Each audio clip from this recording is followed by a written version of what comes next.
company? That's too far away. Let Henry's do it. Nah, we're ready to close. Let Henry's do it. Henry's is ready to take your call right now. From compacts to semis, Henry is here to help 24/7. Save yourself the hassle and make us your first call. Henry's gets there fast, offering multiple locations to serve the Ozarks. When you're stuck on the side of the road, make the right call. Let Henry do it. I need a change. My workouts are too boring. Oh, I've got an amazing workout for you. Hot yoga. I've lost weight and I'm more flexible. Try our community classes for only $8. Sumit's Hot Yoga. You are going to feel awesome. I'm Nicole Cartmel with the Bank of Missouri. If you're in the market for a new home, you're probably spending a lot of time looking at real estate listings. But there's one main thing you need to do to narrow down your search. Get pre-qualified for a home loan. Mortgage loan officer Shannon Meissner is here. How does this help you to live well, bank well? Getting pre-qualified for a mortgage loan is definitely your first step. Pre-qualification allows you to determine early on how much money you can borrow to purchase a home in connection with your monthly budget. This way you know what homes to be watching the market for. We have lots of different loan options to fit everyone's unique needs. This way we can help you accomplish your homeownership dreams and goals. And the best part about pre-qualification is there's no cost. It's quick, easy, and it makes you a smart buyer. Thanks, Shannon. And of course, our mortgage loan officers like you are here to help you every step of the way. At the Bank of Missouri, we help you live well, bank well.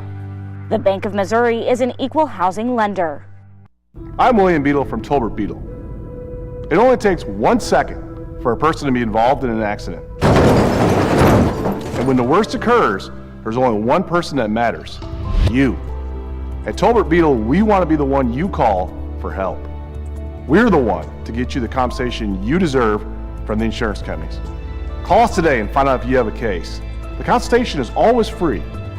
Tolbert Beadle, when you need justice.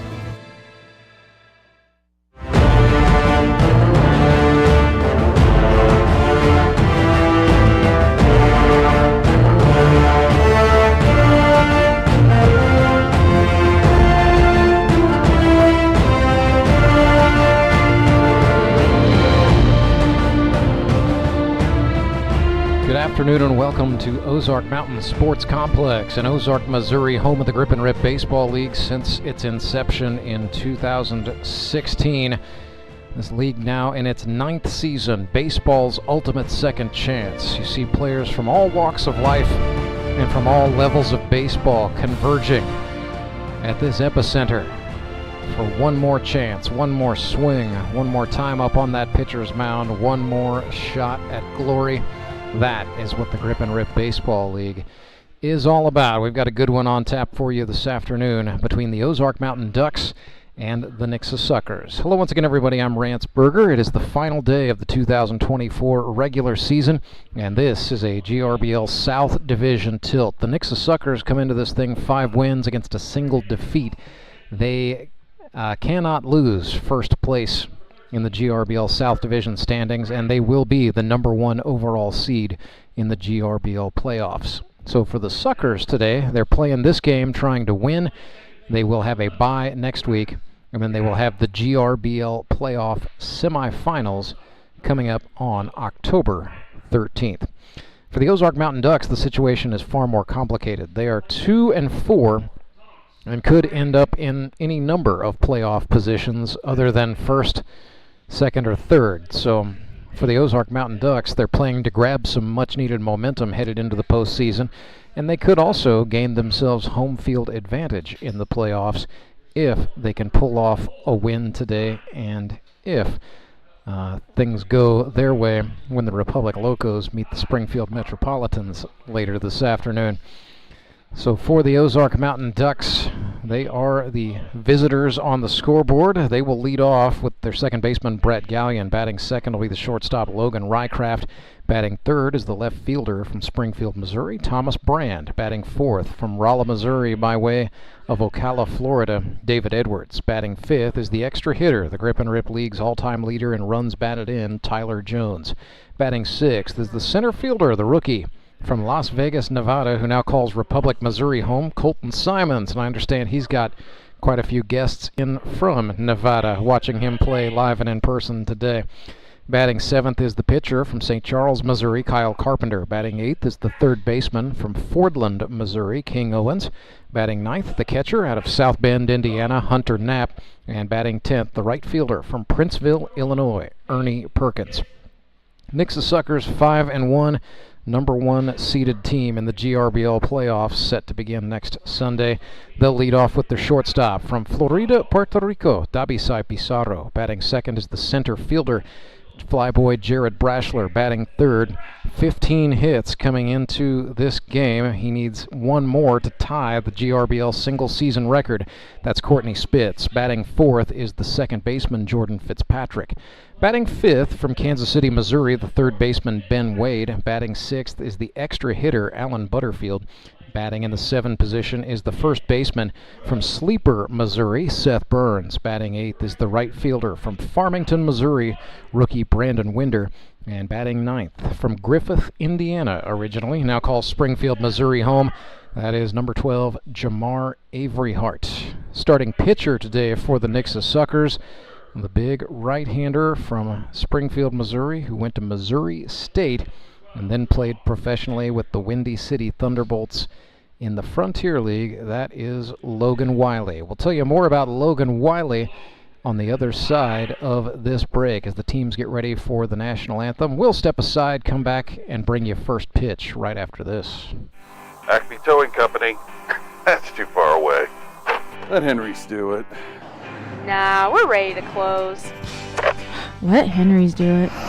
Henry's is ready to take your call right now. From compacts to semis, Henry is here to help 24/7. Save yourself the hassle and make us your first call. Henry's gets there fast, offering multiple locations to serve the Ozarks. When you're stuck on the side of the road, make the right call. Let Henry do it. I need to change. My workouts are too boring. Oh, I've got an amazing workout for you. Hot yoga. I've lost weight and I'm more flexible. Try our community classes for only $8. Sumit's hot yoga. You are going to feel awesome. I'm Nicole Cartmel with the Bank of Missouri. If you're in the market for a new home, you're probably spending a lot of time looking at real estate listings. But there's one main thing you need to do to narrow down your search. Get pre-qualified for a home loan. Mortgage loan officer Shannon Meissner is here. How does this help you to live well, bank well? Getting pre-qualified for a mortgage loan is definitely your first step. Pre-qualification allows you to determine early on how much money you can borrow to purchase a home in connection with your monthly budget.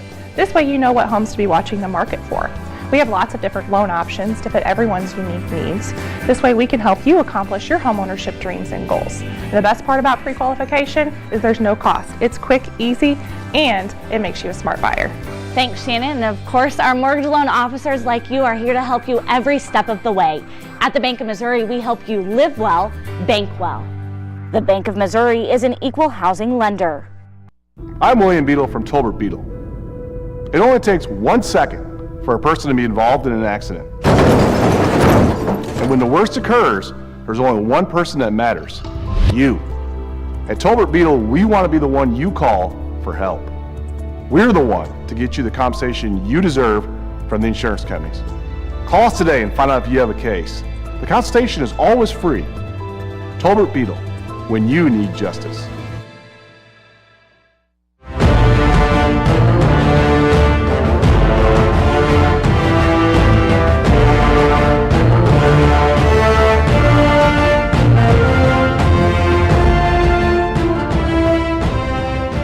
Logan Wiley, the right-hander out of Missouri State, takes the hill for the Nixa Suckers, looking for revenge after they lost to the Ozark Mountain Ducks earlier this season. It was a 5-4 ball game played back on September the 8th, and that has been on the mind of the Suckers and their manager Courtney Spitz ever since. I'm Rance Berger. My partner for this one is the Missouri Baseball Coaches Association Hall of Famer Steve Lale. And Coach, I never want to use the phrase trap game, but this is a little bit of a dangerous situation here for the Suckers, playing their rivals, the Ozark Mountain Ducks. The Suckers know they will be off next Sunday, so this is all about trying to close out the season on a good note, grab some momentum for the playoffs. You're exactly right. That's probably what they're trying to do, get set up and feel good about themselves going in there after that week off, and they should. They've had a great year.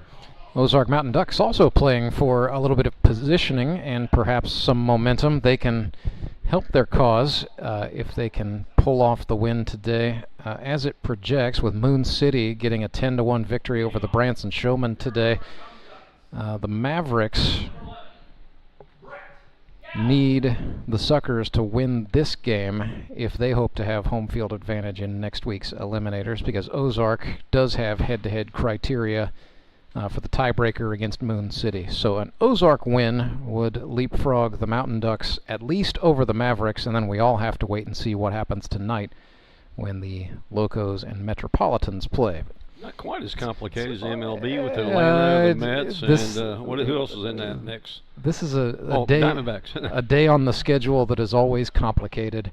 GRBL Week 7. Logan Wiley starts Brett Gallion off with a called strike on the outer half. First pitch at 3:04. I do like the fact that everybody has an opportunity. Everybody's in the playoffs, so that maybe it hasn't went the way you had hoped, but you got the opportunity to put it together here, put together 3 games, and you're in the money, right? It You're is. ringing the bell. It's a rough road, but in the last 2 seasons, we have seen the Springfield Metropolitans actually did it twice, winning 3 consecutive baseball games to ring the bell, spray the champagne, and win the championship. Perfect. Almost, it has created this superstition that winning your division and getting a first-round bye is disadvantageous. I don't know that I'd ever say that. I don't think so, but that's just. I know at least one manager playing tonight who definitely wants to win the North Division and get the bye, but this is a South Division tilt here, and the picture is a lot clearer in the South with the Suckers having the year they have had.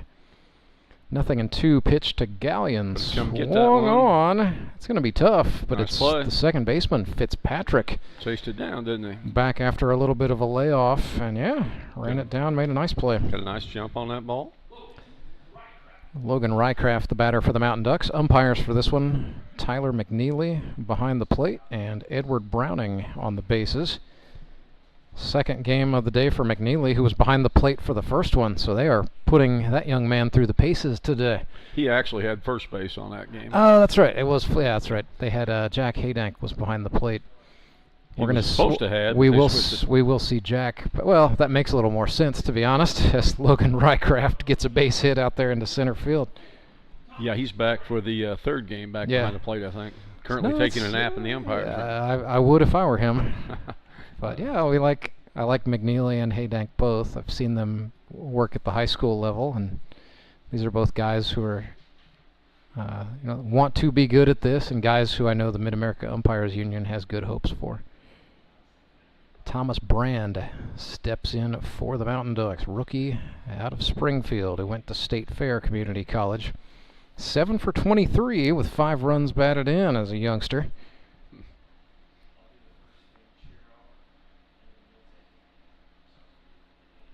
Both those 2 guys you just mentioned had played baseball, and they're kind of trying to stay involved in the game, kind of like a lot of these players out here. Yeah. Some way or another. Actually happened, I saw Jack Haydank work a high school game this past spring.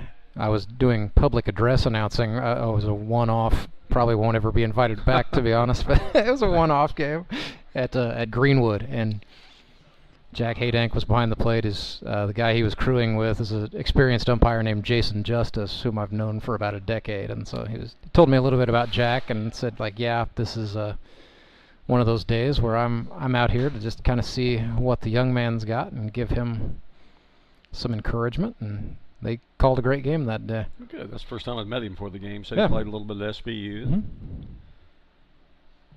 Had some experience there. Said he started his career at SBU the COVID year, which was what a time to start. Exactly. Thomas Brand loops one foul left field line. Edward Browning on the flip side feels like he's been out here just about every week. So he has. They've been getting him some work.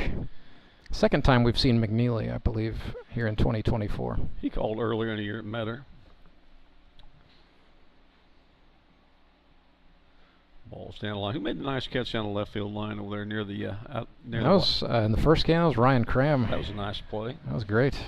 Ball blew back on the wind, I think. That was close to being out of play. Made the nice play. Wiley misses in with a 2-2, so that makes it 3-2.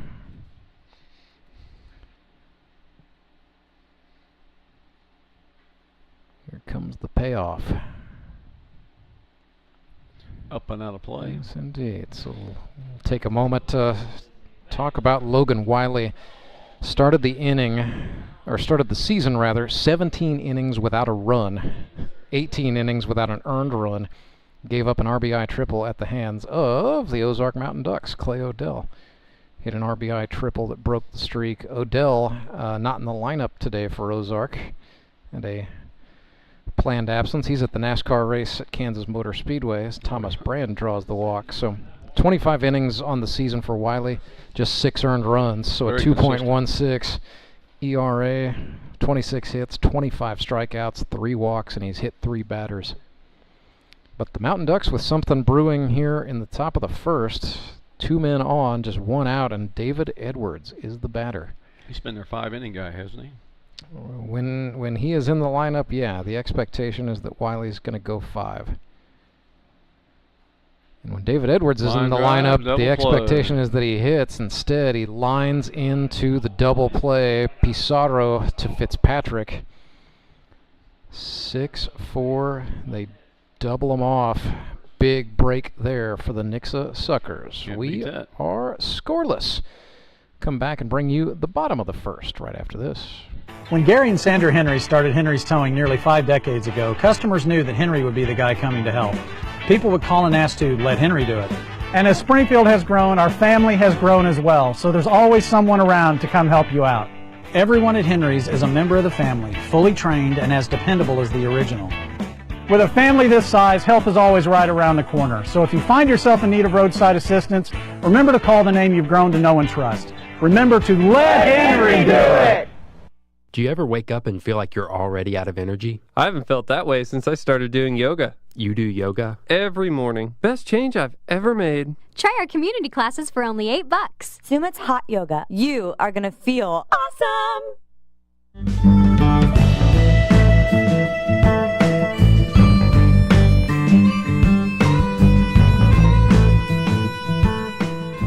Left-hander Kyle Carpenter gets the ball for the Ozark Mountain Ducks today, having a very fine season since settling into the starter's role for the Quack Pack. 18 2/3 for Carpenter, 7 earned runs on 11 hits, 17 strikeouts, 8 walks. It's a 2-1 win-loss record and a 3.38 ERA. Had a streak of 3 consecutive starts without allowing an earned run, and then got touched last Sunday by the Branson Showman, where he gave up 3 earned runs and 3 innings of work on 2 hits, walked 3 batters. That was definitely the point of failure in that one for Carpenter.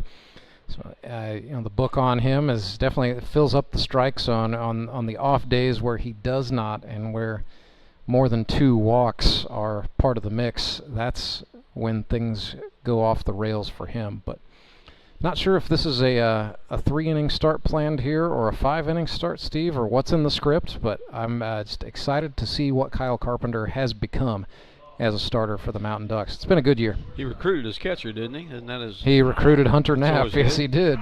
So make him feel comfortable. And it's been a nice pairing between those 2 guys. So here's Dabisai Pizarro. Speaking of guys who are having nice years, the youngster out of Florida, Puerto Rico, 8 for 21. Triple, a double, and 6 singles. So 2 hits better than his previous total, 6 hits in 2023 with the Suckers as a rookie. So off to a roaring start. I'm trying to think his first or second year in the league, but that is 2. Needs a home run to complete the cycle first season, doesn't he? That would certainly do it. He was swinging for 1 there. Goodness sakes, Carpenter got him out in front of a changeup, and it is quickly 0-2 for Dabisai, who is a master's degree student at Cox College. Breaking ball from... Just missed. Carpenter wanted that one. Tried to sneak that in the backside, didn't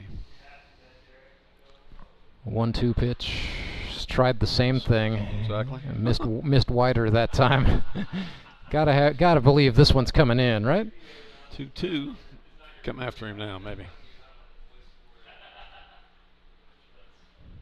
Carpenter kicks and deals. They do go over the Should be plate. an out to left field. That is He's clubbed.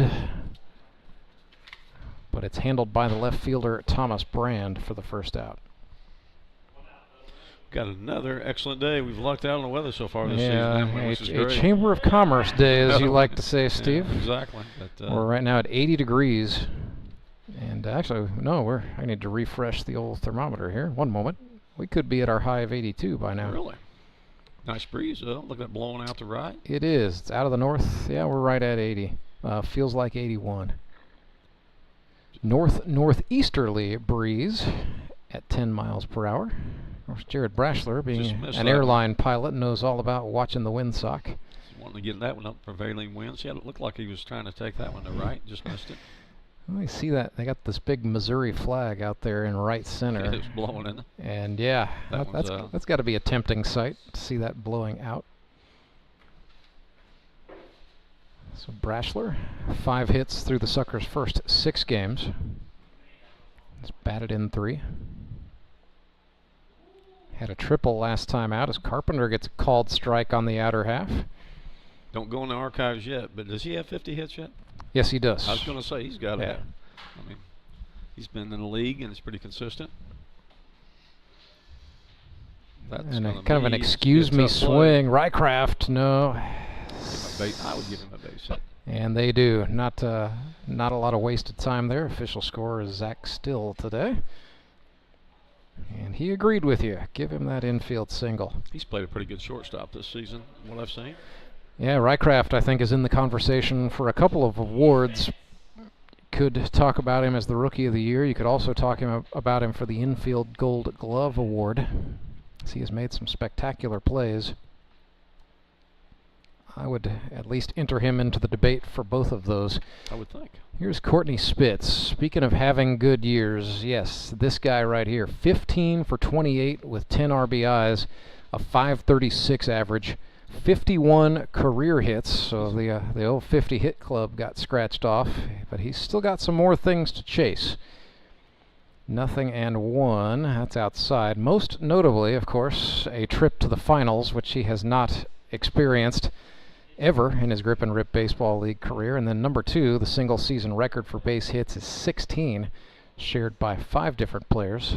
He's putting together a lot of good bats, looks really comfortable. Stealing. Runner goes, breaking ball is swung on and fouled off. That's going to go over the fence and onto the berm.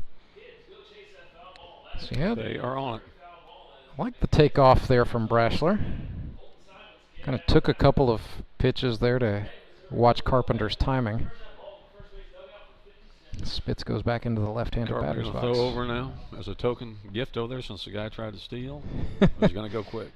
Yep. Yep. It's a check throw. Yep. Better toss one over since he was thinking about it. Not the most inspired pickoff move I've ever seen, but I think a good decision on Kyle's part nonetheless. That was the get me over at first baseman, so the get me over.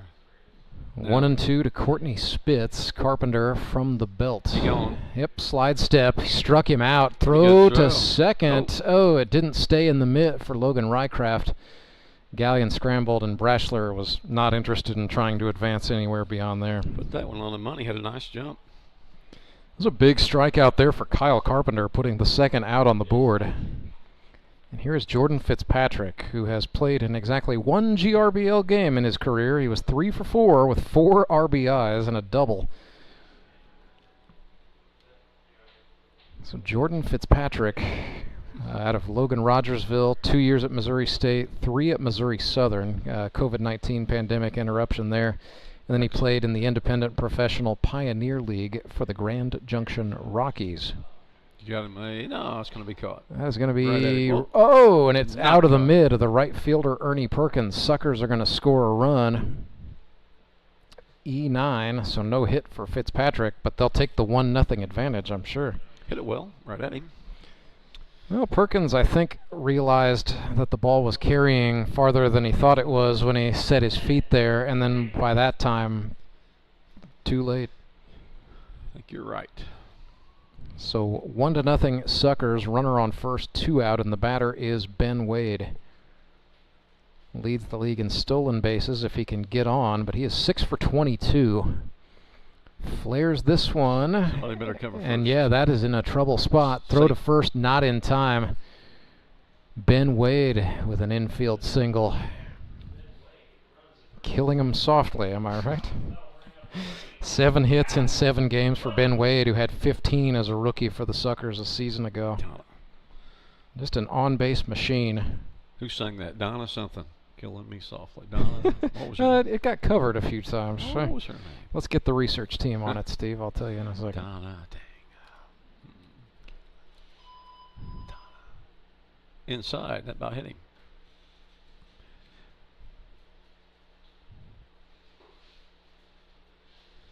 Well, needs to leave these two here. You have to pitch around that air.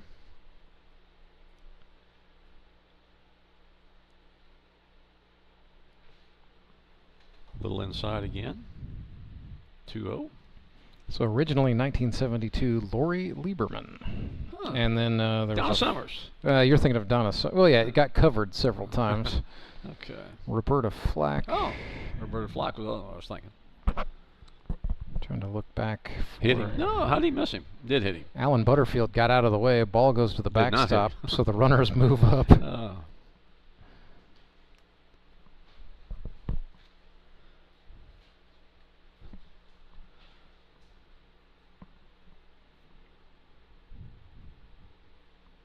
Let's see. Yeah, then Lauryn Hill. Lauryn Hill released a version. The Fugees. That might be. That's one of those songs that got some mileage. 3-0 to Butterfield is a called strike on the outer half. He got the 3-0 strike, didn't he? I don't know how that pitch before that did not hit him. Back behind him was so easy, hard to get out of the way of. 3-1. Missed on the outer half. So Kyle Carpenter walks him loaded. And the batter is Seth Burns, the cattleman from Laclede County, Missouri, who has been having a career year. 8 for 19 with 7 runs batted in is Seth. Oh, inside. Oh, way inside. Seth dodged it. He's been in the league for 5 seasons now. This is his 5th. He's pitched some, hasn't he? Quite a bit. And he's pitched some for the Suckers. But he's should be out of the inning. Gets that one into play. Colton Simons, the center fielder, calls for it. Talk. Hauls it in and makes the catch. Vegas crowd. Yes, indeed. Our Nevada contingent enjoying that. So the Suckers strand them loaded. But they do get one across. 1-0 for the Fish. We go to inning number 2 in a moment. I'm Nicole Cartmell with the Bank of Missouri. If you're in the market for a new home, you're probably spending a lot of time looking at real estate listings. But there's one main thing you need to do to narrow down your search. Get pre-qualified for a home loan. Mortgage loan officer Shannon Meissner is here. How does this help you to live well, bank well? Getting pre-qualified for a mortgage loan is definitely your first step. Pre-qualification allows you to determine early on how much money you can borrow to purchase a home in connection with your monthly budget. This way you know what homes to be watching the market for. We have lots of different loan options to fit everyone's unique needs. This way we can help you accomplish your homeownership dreams and goals. And the best part about pre-qualification is there's no cost. It's quick, easy, and it makes you a smart buyer. Thanks, Shannon. And of course, our mortgage loan officers like you are here to help you every step of the way. At the Bank of Missouri, we help you live well, bank well. The Bank of Missouri is an equal housing lender.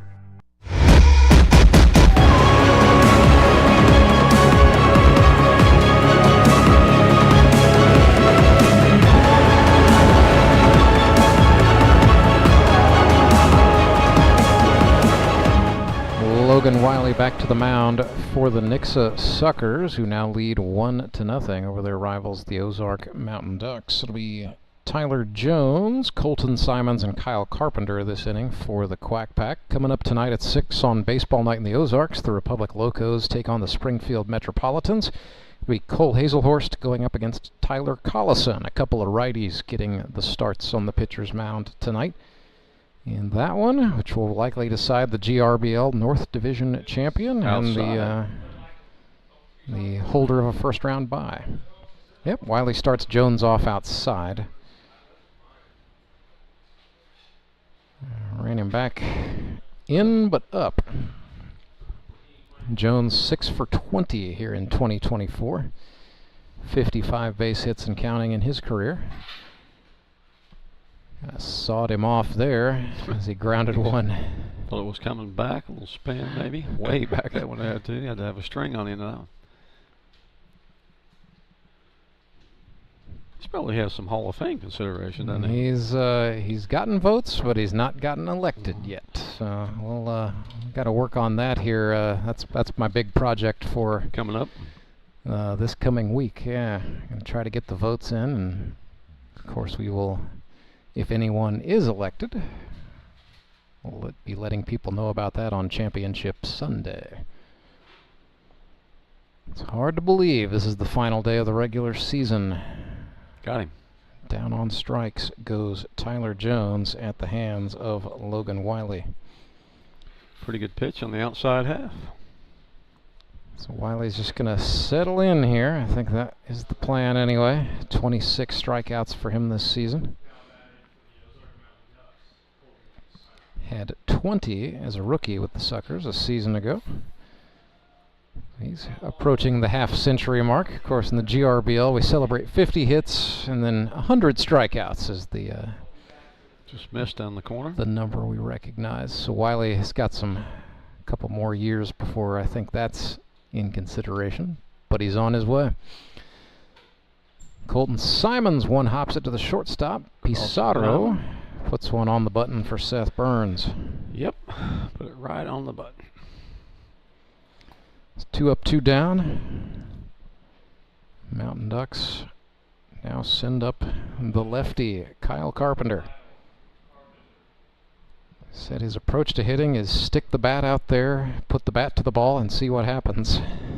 Good thinking. Hitting .333, can't argue that logic now, can you? Like that? Flares one, but no, Dabisai. Oh, lost his hat and then caught the hat. An assist. A little bit of everything on that play for Dabisai. Good quick inning. Good inning for the shortstop and a good inning for Logan Wiley. 3 up, 3 down. Back with the bottom of the second, and the Nixa Suckers leading 1-0. I'm William Beadle of Tolbert Beadle. Why would you call anyone else after a car accident? Tolbert Beadle has been right here in Missouri for decades. We know the local courts, and we know how to fight. You don't pay us a penny unless we win money for you. And we're not satisfied until we secure the largest settlement possible. With millions of dollars recovered, you know who to call. Tolbert Beadle, when you need justice.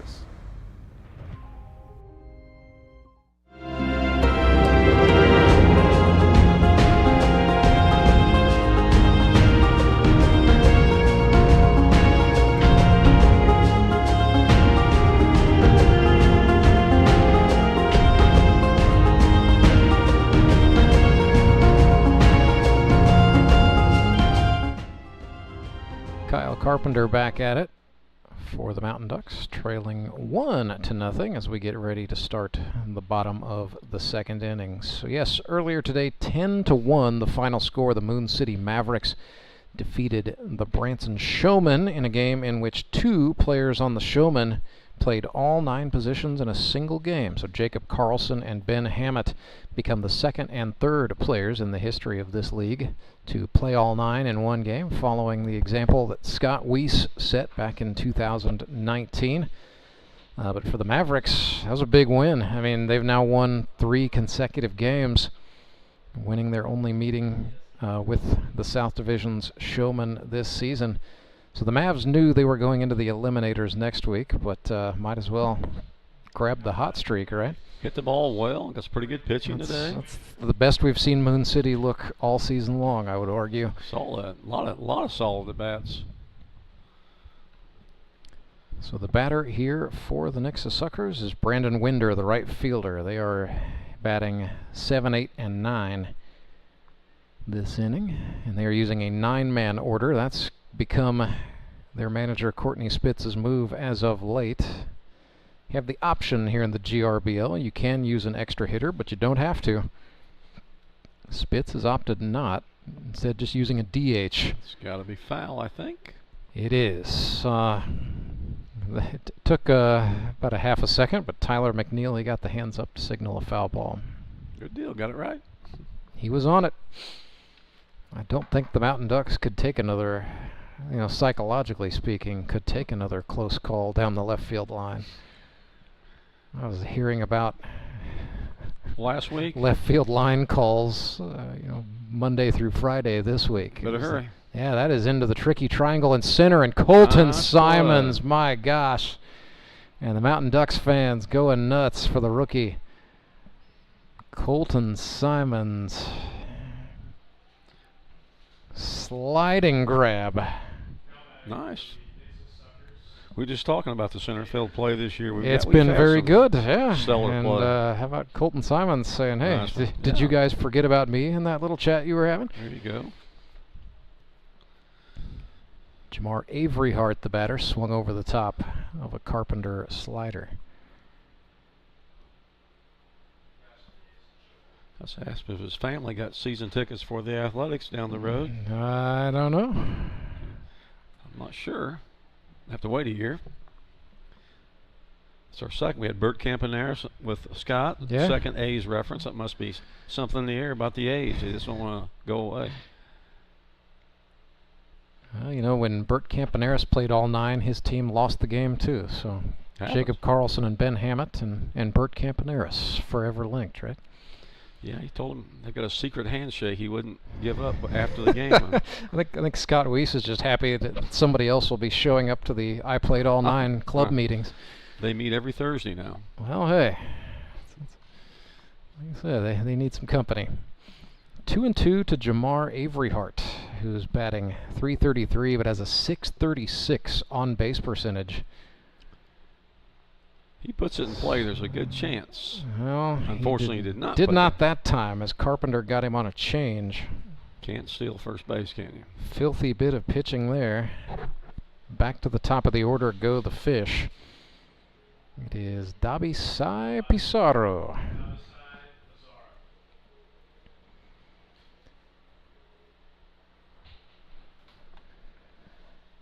Definitely like to say bienvenido to everyone watching La Liga Grip and Rip in Florida, Puerto Rico. Dabisai. Should be an out. Ooh, way under that. Talk. Yep, and Yep, it is goes. the third baseman, King Owens, calling off Kyle Carpenter to make the catch for the out. So 3 up, 3 down for Kyle Carpenter and the Mountain Ducks, who trail the Nixa Suckers 1-0. We'll go to the third inning. Your local hot seat dealer is an expert with hands-on cleaning knowledge to help you select the ideal pressure washer for your job. Take confidence in knowing you have a resource for all your cleaning needs.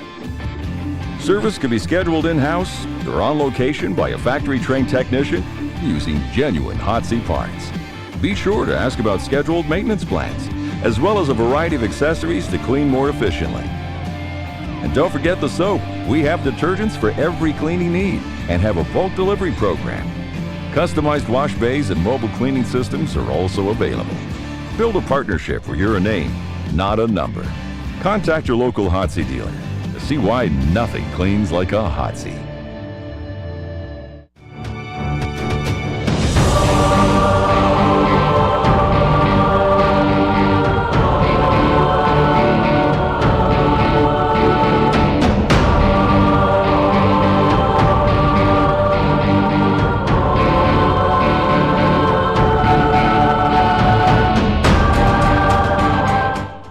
Good duel between Logan Wiley and Kyle Carpenter going. Hey, we had a pretty good duel going in the first game of the day between the Mavericks and the Showmen, Trey Turner and Michael Barnes, and then that ended up being 10-1. So the game was a lot closer than the final outcome there. They scored definitely so, and it 5 on top of the ninth. It undersells what was a phenomenal start for Trey Turner, his first GRBL start. Actually told me it was his first start since he was a senior in high school at Neosho, but threw 5 scoreless innings, struck out 11 batters, and scattered 3 hits. Didn't walk anybody. I saw there was a lot of fellas packing it up back to the dugout.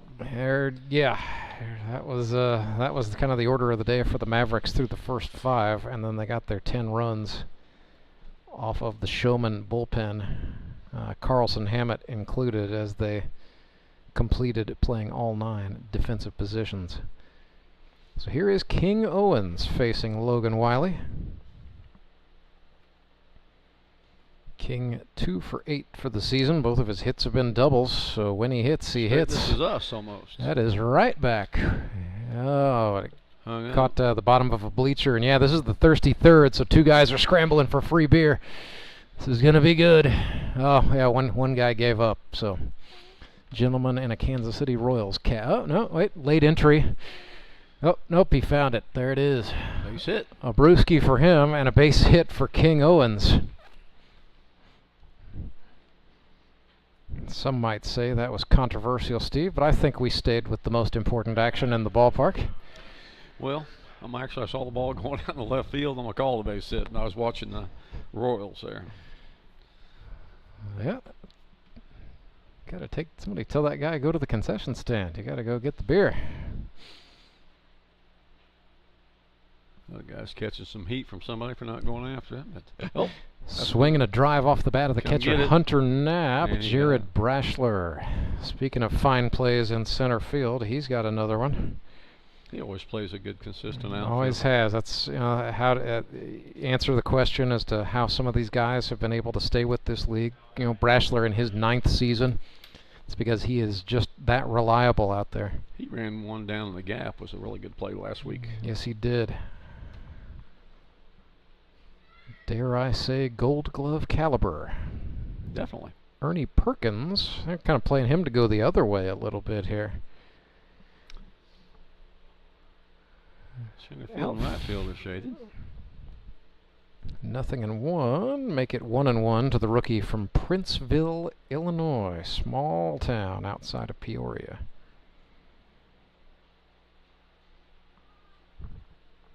Found that out last time I set him with you. I did not know where that was. Home of the Princeville Princes. Huh. Whoa. Could be 2. Broken bat, and then a throw. It will not be 2 as Wiley threw it behind Davisai Pizarro. Nice play on that. I'll say nice job by Davi to fall with a foot on the bag and just keep it there. He and Logan Wiley, I think, are sharing a laugh about it now as Perkins goes and retrieves a piece of scrap lumber there. Don't think these guys get a lot of PFP work during the course of the season. No. So Logan, I think, was maybe a little excited about the double play ball, and maybe Pizarro got over to second base a little faster than he thought he would. Nonetheless, 2 outs and a runner on, and then a check throw. That had a chance. Wiley showed a pretty good move right there. Still a 1-0 ball game. Suckers trying to protect a lead. Batter is found that corner. Batter is Brett Gallion. Brett's having a good year after sitting there a little Brett's bit. having a great year. 7 hits through the first 6 games and 15 at-bats. RBI, a double. He's walked a couple times, only struck out twice. He's playing very well.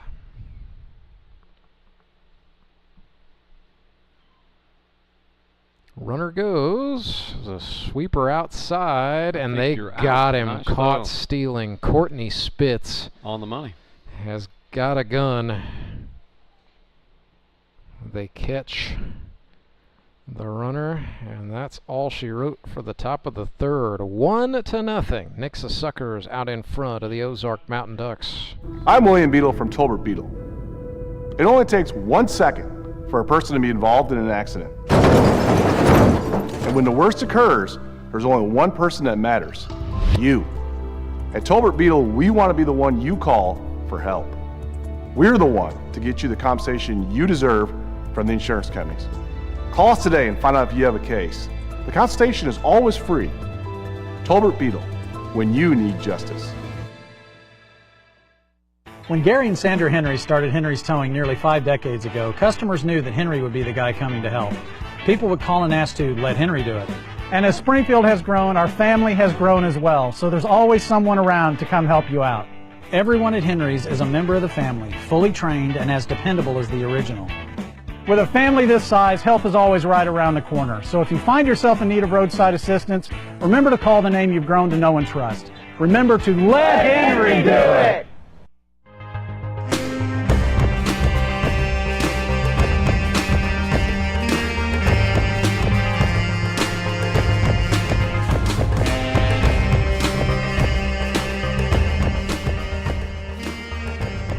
Kyle Carpenter for the Ozark Mountain Ducks. It'll be decision time next inning for manager Austin Kendrick and company, but for the moment, got to keep letting Carpenter and Wiley duel it out.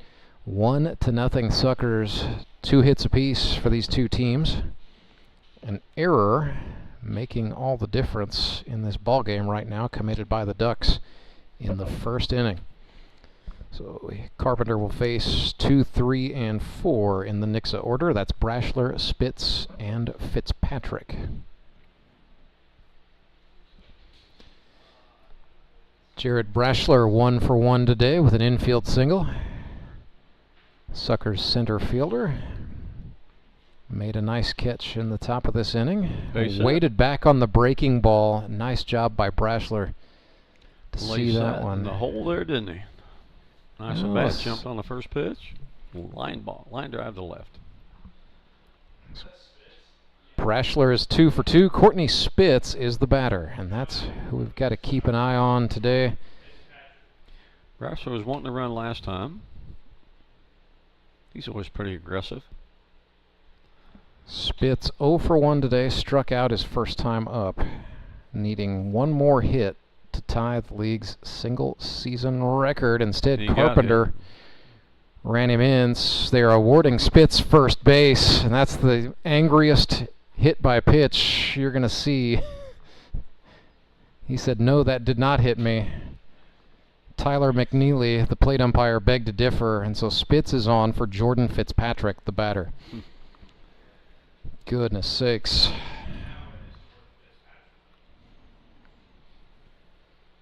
I don't know what would have been worse there, to walk Spitz or to brush one off his jersey, as it appeared happened right there. Save on the pitch count. He was wanting his hacks, wasn't he? Well, that's just it. 2 pitches this inning for Carpenter, 2 runners on for the Nixa Suckers, and Jordan Fitzpatrick clubs one way up. Possibility. Yeah, 3 guys were all trying for it, and they all avoided the collision, but also avoided catching the baseball. Hunter Knapp, King Owens, and Kyle Carpenter all trying to avoid any kind of trouble. Looked like it was going to be out of play, but it stayed in just outside the dugout area there. It's that northerly wind blowing from third base to right field.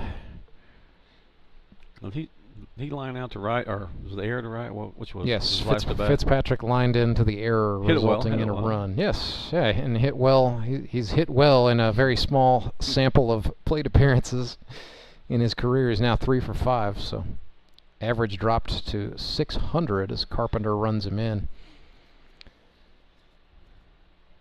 Kyle's been missing inside to lefties and out to righties today.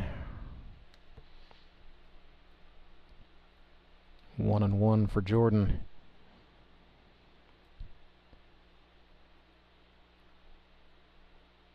Swing a foul ball back. Well, Jordan Fitzpatrick, we mentioned, had 5 years of college baseball, in part due to the COVID-19 pandemic, but he had a long college baseball career. Had 582 college at-bats. That's a lot of bats. He hit 369 as a senior at Missouri Southern, NCAA Division II level. Working hard. 1-2 pitch is out. Yes, it is. A good pitch, though. Not a bad idea, but Jordan Fitzpatrick's laid off. Command of the zone, I think, is pretty good. Appeared to be. It's a good pitcher's pitch. Put it where he wanted to, hoping to get in a chase. 2 on, nobody out. A 2-2 pitch coming from Kyle Carpenter. Same thing. Yep. Tried a breaking pitch and bounced it, so we're full up. Outfielders straight away and deep for Jordan Fitzpatrick. Infield is at double play depth. So make something happen with this pitch. And we'll put another guy on here. Carpenter from the belt. Looks back at the lead runner Brashler a couple times. Now slide steps and comes home, and he missed low. A little bit low. So a walk loads the bases. Second time that's happened in the ball game for Kyle Carpenter. And what an opportunity here for Ben Wade. Second-year man out of Kansas City. Lives in Springfield now. Works for Will Fisher Companies in the accounts payable department. So beer money. Need an out.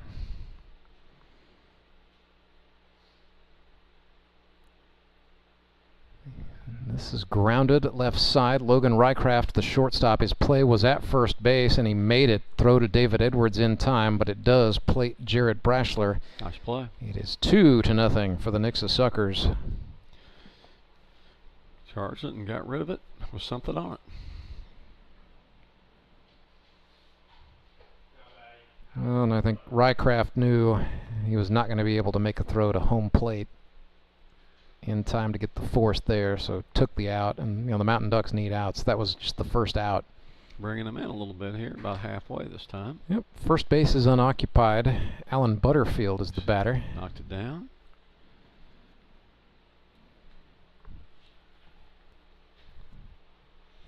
Butterfield's been playing well. He is 5 for 16 for the season. Rookie. I was saying a rookie. Out of Francis Howell Central.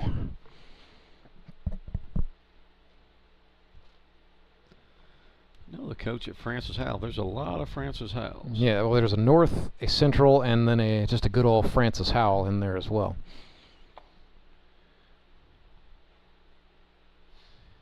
Whoa, yes he did. Sort of right above the knee, it looked like. Second batter, Kyle Carpenter, has hit this inning. And that loads him up for Seth Burns. This is dangerous indeed. Trying for 2 again. They're backed up.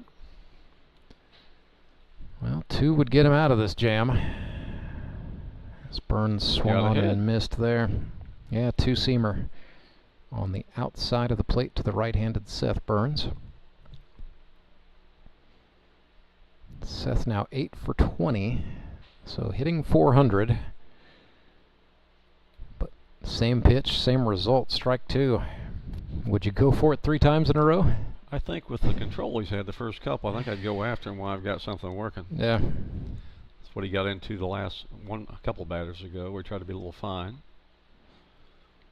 0-2. Yes, indeed. Got him to chase. Down goes Seth Burns for the second out. So now you've got the bases loaded, an out at any base, and a chance to escape with just a 2-0 deficit.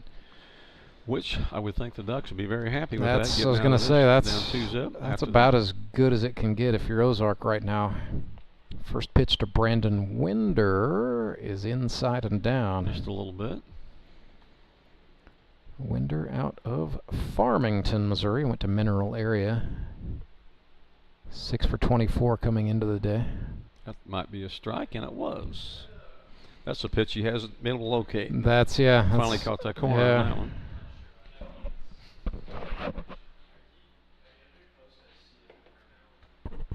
Credit Carpenter and Knapp for dialing it up again, and then he just looked like kind of overgripped the fastball there and ran it inside for ball 2. Very half-hearted check throw fake there. Well, hey, sometimes that's what you got to do. At least let those guys know you are aware of them. 2-1 pitch swung on. A little late. I like that aggression there, just going with the high heat. Do it again. Deuce is wild.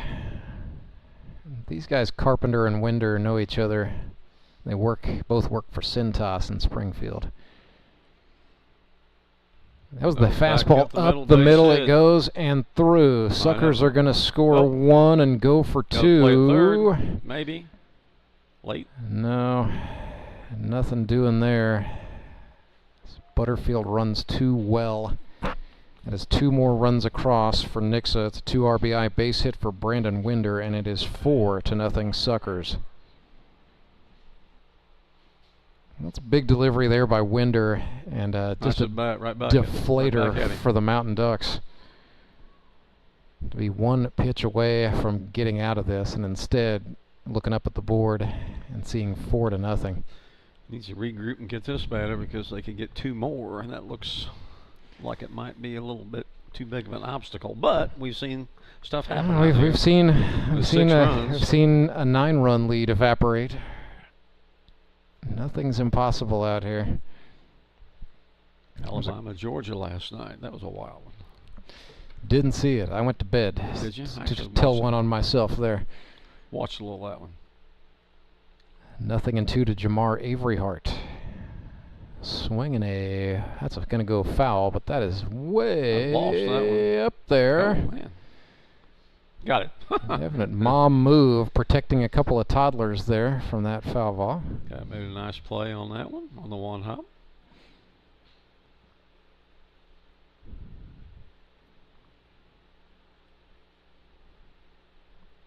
Couple of youngsters there. I think mom was holding one of them up by his collarbone when that was over, but he appears to be all right. Averyhart pulls one, foul.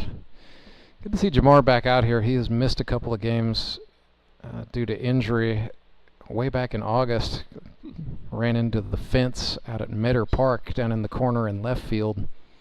Got a pretty nasty looking cut and a scar on one of his hips. And he had a miss where that was a planned absence where I think he went to a wedding or something. But Jamar looks to be back in shape. Foul that one off. Another 0-2. So yet again, seeing a few pitches. Yeah, Suckers extending these 2-strike counts against Kyle Carpenter. I know that's frustrating when you are the team on defense in this situation. They've been out there on defense a while, haven't they? Carpenter and the Ducks just want to get to their dugout and try to regroup for a moment. Suckers not letting them do it. It's 2 men on, 2 out. It's an 0-2 count. The pitch to Jamar Averyhart is a fastball inside. Ball and 2 strikes.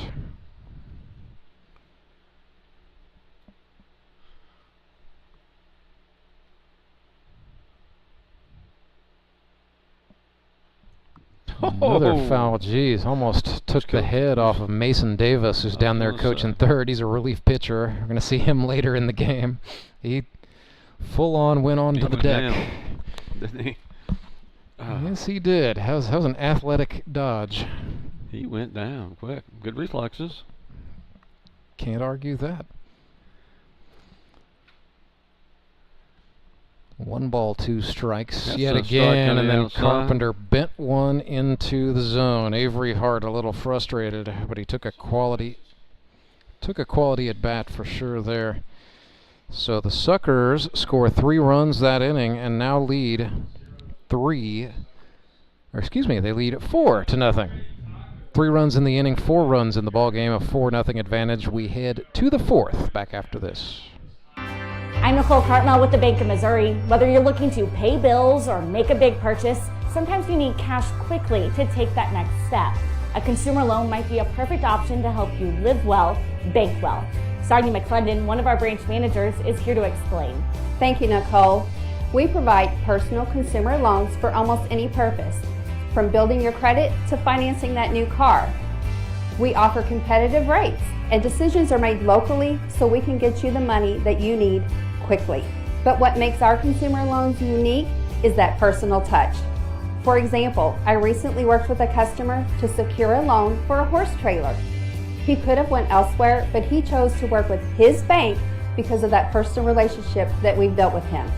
Being able to work with your personal banker that you know and trust makes a big difference. That's right, because we work with our customers to help them live well, bank well. Get started at bankofmissouri.com.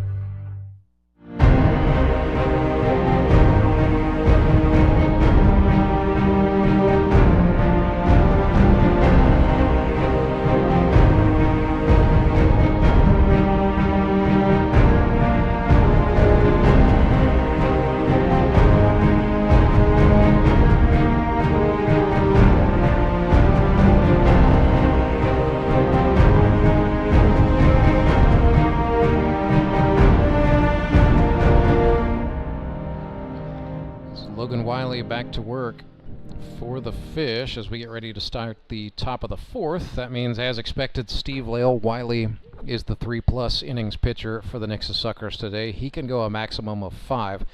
Nixa will still have to make at least 2 Henry's towing pitching changes, and any relievers they bring on will be restricted to a max of 3 innings. I would almost bet you all the money in my wallet right now we're going to see Mason Davis come on later, followed by Ethan Paskey. That seems to be the routine the Suckers have settled into. Mountain Ducks, on the other hand, have a righty in the bullpen. Ball. That's off the bat of Brett Gallion into the tricky triangle, and it's Dabisai Pizarro, the shortstop, coming up with that in the middle of the field for the first out. So King Owens getting warm for the Mountain Ducks in the left field bullpen. Probably we'll see Owens come on for them in the fourth, as it looks like he is warming with purpose. It's good to have a starting pitcher. You just kind of sit back the first 5. You know he's going to do that for you. It makes things comfortable. Get him a lead, and then you can go from there. Just around the plate, and that's why he gets that call. Not that it wasn't a strike, but he's just around it. You expect him to be there every single time. Yep, Logan Rycraft behind 0-1 after a slider. Ground ball, another slider. This is to Fitzpatrick, and his throw to Seth Burns in time by a step to get the speedy Rycraft 2 away.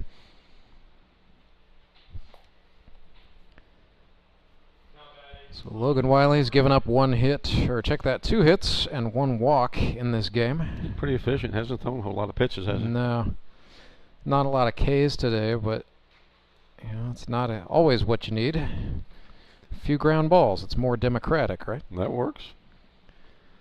Save on that arm. Batter is Thomas Brand. He drew the aforementioned walk back in the first. What's his totals on the year? Well, he is now 7 for 23. He has walked 5 times. Pretty good. Pretty healthy on base percentage. Knock on Brand is that he has struck out 10 times, so it's kind of one of those, it's feast or famine with him. But you take that hit count, certainly, in this league. If a guy's averaging a hit per game, that's all-star stuff. Got a good call on that one. Appeared to be a little in. He's in the hole. Dead, it's 1-2. Wiley has what he wants from Spitz. He's coming home, and he misses outside.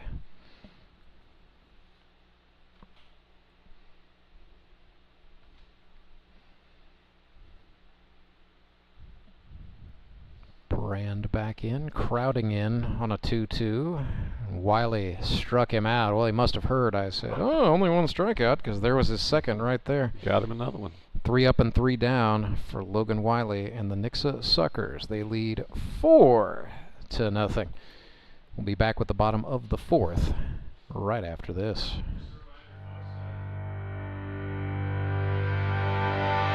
Remanufacturing isn't just a process, it's a legacy. From the seasoned hands of our experts to the eager spirit of the new generation, we bridge the gap by bringing together knowledge and innovation. We are one team with diverse experiences. We are moving toward one goal to ensure our future thrives. We are on one mission to pass down wisdom and embrace the new, ensuring the earth flourishes for generations to come. We are CNH Reman. I need to change. My workouts are too boring. Oh, I've got an amazing workout for you. Hot yoga. I've lost weight and I'm more flexible. Try our community classes for only $8. Sumit's hot yoga. You are going to feel awesome.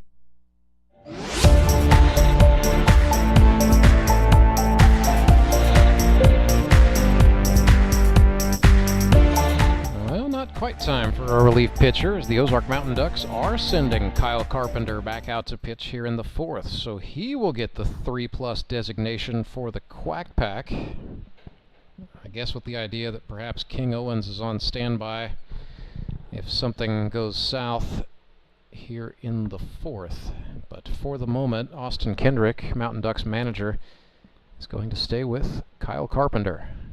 Needs a good inning here after the previous inning. Yeah, get things settled down a little bit. For the purposes of the baseball game, and then just for his confidence going into the postseason next week. Mountain Ducks will be in the eliminators. Opponent to be determined. 12-3 next week.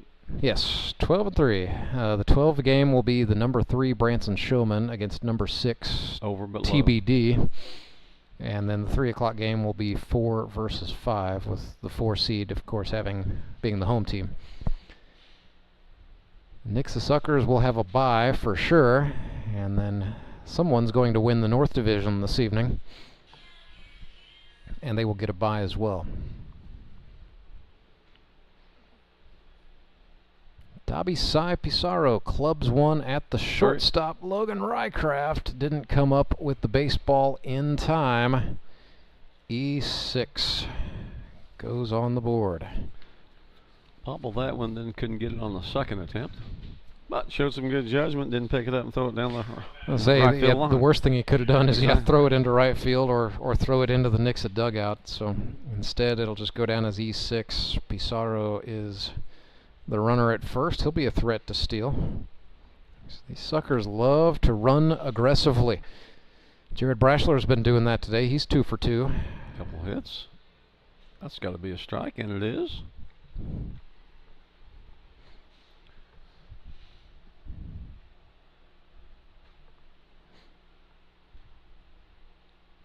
See what we do here. There's virtually no Dobby Cy Pizarro just taking off on his secondary lead. And then Knapp says, I see you over there. Got the big slap at him from the backside. Have a little fun over there.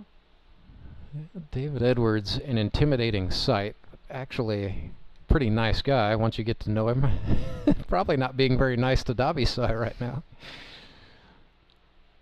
1-1. Away? Yeah, Pizarro's getting in his head. He feigned a takeoff right as Carpenter started his motion. The head games are on.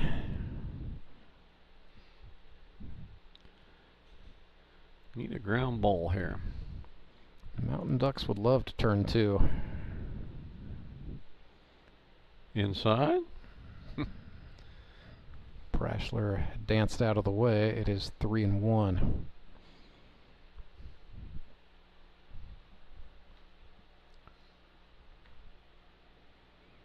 Seven hits this season for Jared Brashler.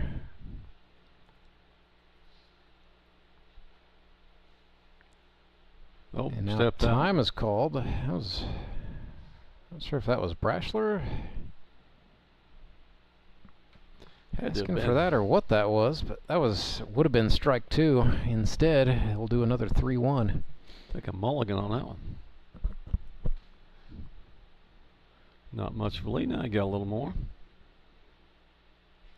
Over to first. Yeah, he feigned his takeoff a little early there.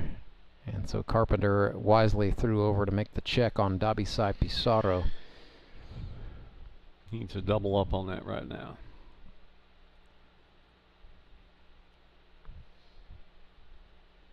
Another long look over. Nothing going. That's a strike, I think. Yep. Yes, it is. 3-2. Gotta hand it to Dobby. He is being a pest over there. Everybody on the infield keeping an eye on him. He needs to go ahead and run here. 3-2. Might as well. Brashler put it in play, I think, if it's close. over to first, and he was thinking along those lines when second throw over. Yeah, David Edwards took a little swipe at him with the big mitt.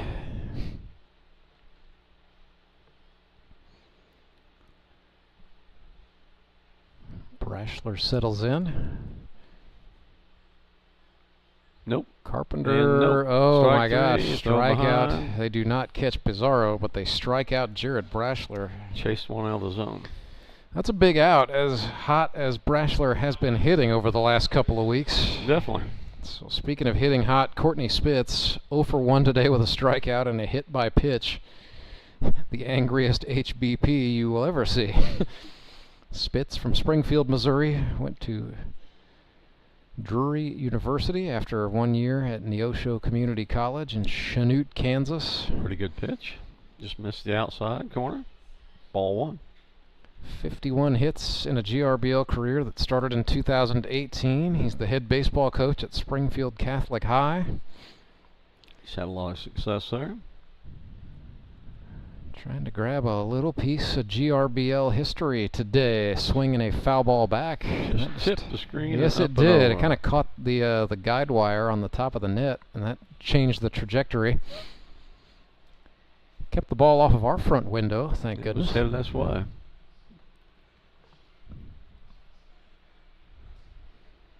So ball and a strike for Spitz. Again, 15 hits this season for him. He is 15 for 29.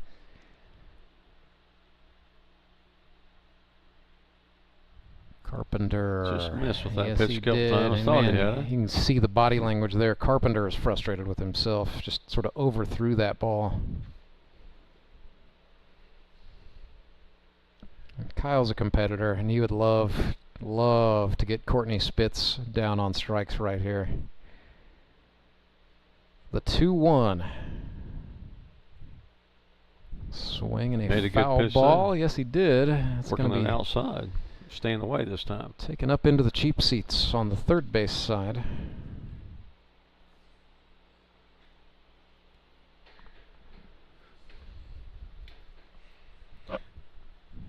Courtney told me last week after the Suckers won, I brought up the 5-4 loss they suffered at the hands of the Mountain Ducks on September 8th. He said, "We want that back." Rather assertively, might I add. The 2-2. Pizarro goes. It's out of the zone. The throw, yep, sailed it, and Davisai Pizarro steals second base. So into scoring position he goes with the Suckers leading 4-0. One out. Pitch. Raised up a little bit to go after the base runner. Probably up, but 3-2 full count.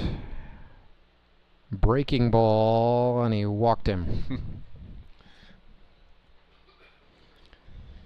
So that puts 2 Suckers on the base paths, and the batter is Fitzpatrick. He walked his last time up. 0 for 1 on the day, reaching on an error.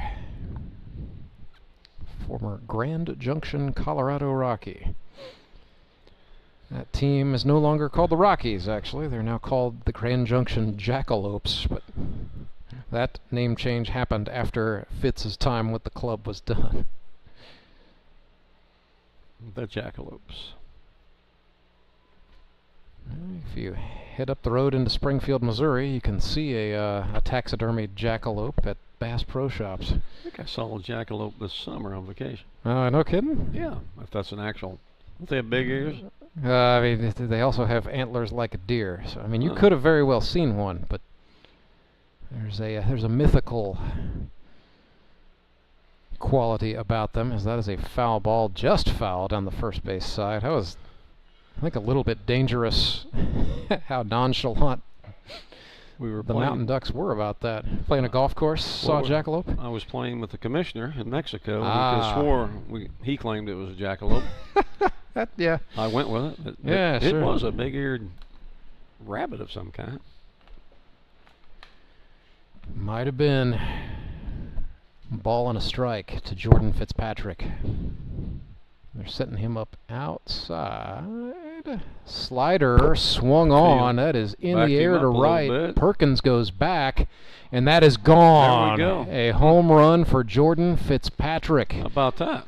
First of his GRBL career. It's the third ball we've seen go out, and it's the first time anybody's hit one out at Ozark Mountain Sports Complex in 2024. A 3-run bomb for Jordan Fitzpatrick. That ball got up there and just kept going, didn't it?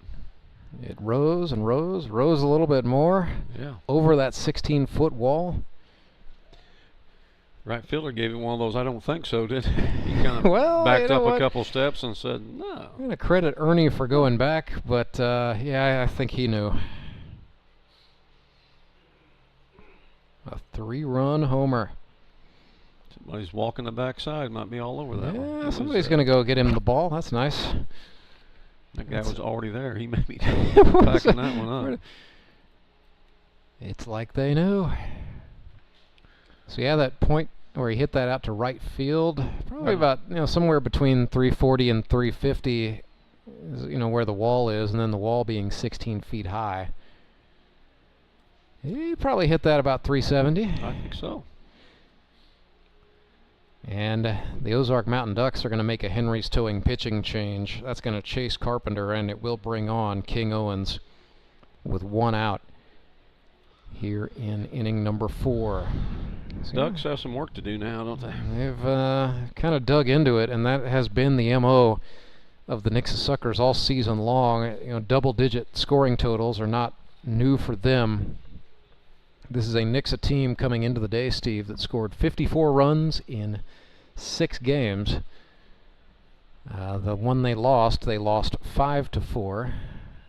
So you kick that out, you've got an average of 10 runs per game over 5 games.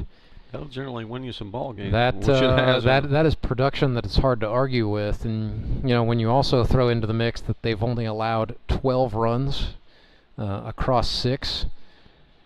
And the next best defensive team in the league is the Metropolitans, having allowed 30. Well, I mean, that's a recipe for success. So they are the best offensive and the best defensive team. So you're thinking they might be the odds-on favorite going into the playoffs? You know just what? On paper and on the field? That first round bye, I think that's going to be the most dangerous thing the Suckers face in the playoffs. I hate to say it, but the one loss they had was coming off of the Labor Day break, in which they had to spend a Sunday sitting around. So sometimes the byes occur. I mean, we saw it last year in 2023. The 2 teams that were division winners and got byes were both knocked out in the semifinals. It was 2 teams that came through the eliminators meeting for the Howard Bell Trophy at the end. So could be. A lot of the bye week, what a great thing, right? You get to rest, but it can be an absolute momentum killer. And in my mind, that's going to be the big hurdle that these Nixa Suckers are going to have to clear when we start talking about looking forward a little bit and talking about the semifinals. Over but low, ball 1. So Owens now on to pitch against Ben Wade for the Nixa Suckers. Wade 1 for 2 today, grounded out to short last time. There's a ground ball back to the pitcher. Yep, Owens fields the position well, as he typically does. Makes that throw over to first in time to get the out.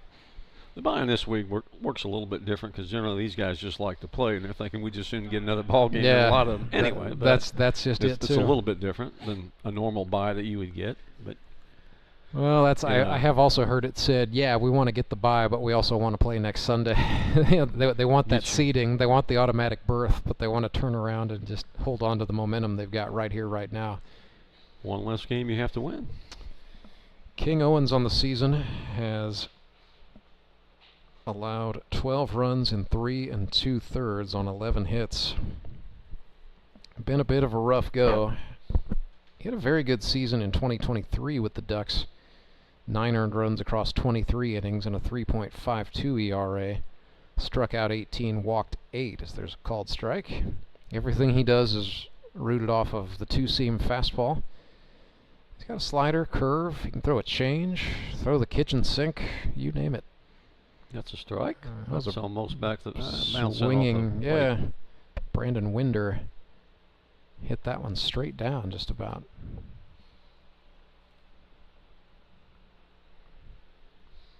Or check that, that's not Winder, that's Butterfield. It's an 8, not a 3. I was going to say, this is not Winder's place in the order, so that had me all confused for a second. 2-2. Swing and a grounder. Thomas Brand up with it. Need to play it first. Got him. So King Owens faces 2 batters, gets them both out, and the Mountain Ducks get out of the inning, but not before Jordan Fitzpatrick triggers the fireworks. A 3-run home run, and the Suckers now lead 7-0, headed to the 5th. I'm Nicole Cartmel with the Bank of Missouri. The risk of losing your hard-earned money to scams is real, especially the scammers sending out fake communications. And that's why we're talking to our Director of Fraud Mitigation, Corey Gerstenschlager. He's got some good practices to help keep your money safe. Thank you, Nicole. Yes, often we're seeing that people are being contacted by scammers through text message, phone calls, or emails, posing as legitimate companies or even your bank, trying to persuade you into providing sensitive information like passwords and things of that nature, sometimes even asking you to send them money. If you receive any kind of communication like this and you didn't ask for it, that's a good red flag that it isn't legitimate. So when you have those situations, get an actual number that you trust for that company, call them and verify the accuracy of the information that you're receiving. Good rule of thumb is make sure to check your accounts frequently and report any suspicious activity. Thanks, Corey. At the Bank of Missouri, we help you live well, bank well.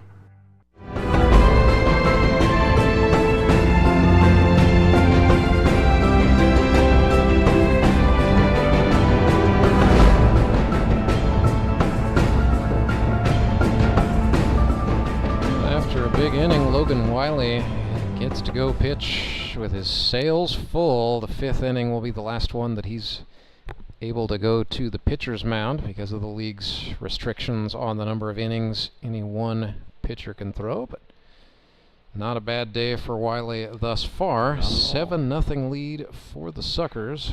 Logan has scattered 2 hits. He's walked 1, struck out 2. He basically turns this into a 4-inning game, which he has done several times this year, correct? With his Indeed. What's his ERA? What was it? Logan Wiley's ERA at the start of the day, and it will go down as a result of the 4 scoreless he's pitched so far, but it was at 2.16 at the start of this one. And then the Suckers bullpen has been very good in its own right. Ethan Paskey, Mason Davis, and Seth Burns have all been pitching very nicely in relief, allowing just 6 runs between those guys. And Paskey was a spot starter on a week that Wiley missed the game after running a marathon. Oh, yeah. And did a great job doing that, too. So this is not just Logan Wiley, running the show. This pitching staff has been outstanding all season. Came up with it. Crossed the diamond. Speaking of outstanding, man, Ben Wade, I think, has got to be in the conversation for good, solid defense over there at third. As a rookie, we saw Courtney Spitz kind of move him all around. He was a right fielder. He played some second base. But he has been the starting third baseman since week 1 here in 2024 and really seems to have found it. And I like what we've seen from Ben Wade over there at the hot corner. I think he projects to have a nice long career. That's a strike. Tyler Jones looked at 1. He's 0 for 1 today. Struck out first time up, swings and fouls this one off. I don't know if they see that or not down. Yep, nope. Well, kind of off the concourse and then into the grass. Got a bunch of kids. There are some kiddos, but they're interested. They're not interested in 50 cents, apparently. Not today. I don't think they saw it. Nothing in 2 breaking ball. Another Jones, foul another ball. foul. That's going to stay in the lower seating area, the blue seats. And yep, to the surprise of no one, Mason Davis and Ethan Paskey are out there playing catch. I suspect we're going to see Davis come on to throw the 6th for Nixa.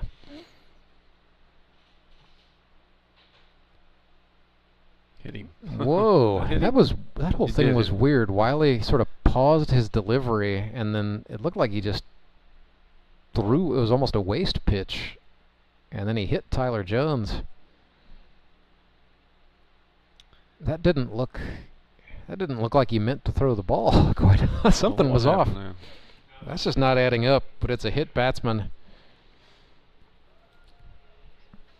Well, there you go. All right, runner on for the Ducks. Head to count. And got on first base. Doing the job. Tyler Jones gets on. And he's on for Colton Simons.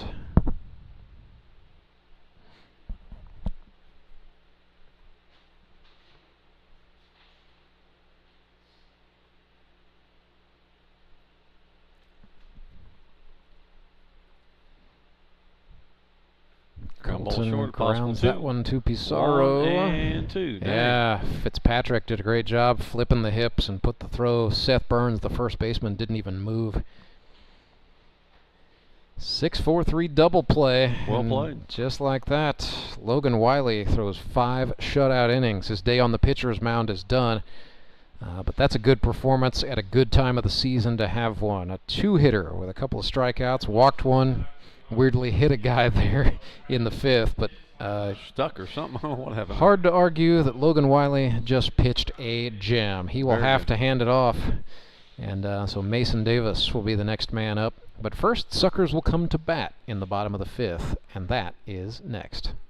I'm William Beadle of Tolbert Beadle. Workplace injury? You can't afford to be financially set back.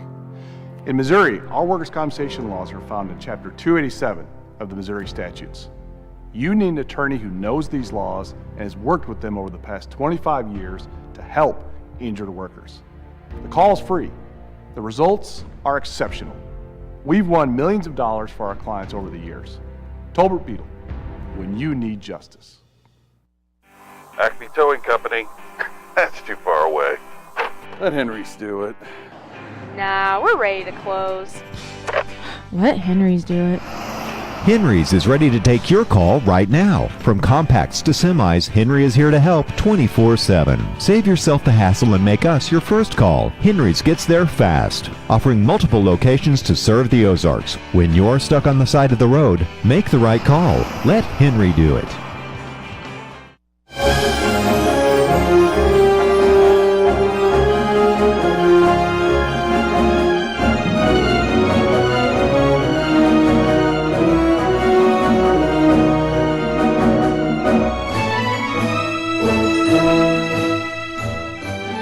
His Royal Highness King Owens back to work. A young man out of Fordland, Missouri. 40 years old is King Owens. How old is he? 40. 40, I okay. kid you not. Been in the Grip and Rip League for a long time. Hayden Gibson surfaced here getting ready to hit, it looks like. Yeah, so Hayden, this is his first non-start. They were, I think, wanting to work Seth Burns in there, and then they started Jamar Avery Hart. So I think they wanted to get Avery Hart and Winder both into the lineup today, and just kind of one of those things where a finite amount of positions and too much depth on the bench. So nonetheless, Hayden Gibson comes up here in the 5th. He is batting for the first baseman, Seth Burns, as a matter of fact. Lives in Cabot, Arkansas, the road warrior. Makes that trip. Yes, that is just outside of Little Rock in the middle part of the natural state. Gets to see the country for his commute. It's out. Ball I one. asked him once, how do you do that every Sunday? He said, I love it too much. There you go. Said, all right. So yeah, Hayden's been in this league since 2020. 5th year. Shows you've got a pretty good thing going on here. People willing to travel. I think so. He's the 2020 Rookie of the Year, and he's been hooked ever since. Got him a ground ball to short, up and throw. Rycraft getting the ball to Austin Kendrick, who's come on for the Mountain Ducks for the first out. Kurt Brand out in right field for the Quack Pack. And let's see, they've got Kyle Carpenter out there playing left field. Thomas Brand made the move to third when King Owens went to the mound. Still Rycraft at short, still Gallion at second, and still Hunter Knapp behind the plate with Colton Simons in center field. Anthony Musser getting warm for the Mountain Ducks as Michael Doman off the bench grounds one to second. Just about got it, but Gallion got over there. Gallion got him by a step. So yeah, activity in both pens. Musser for the Mountain Ducks. Davis has just finished warming, it would appear, for the Suckers to come on in the top of the 6th. Things are getting interesting. Jamar Averyhart swung over the top of a King Owens two-seamer. Saw a lot of pitches last time, didn't he? Fouled all He did. off. He worked it with 2 strikes for quite a while, and then went down on strikes. Looked at a steerike there as Owens, wasting no time, jumping ahead 0-2.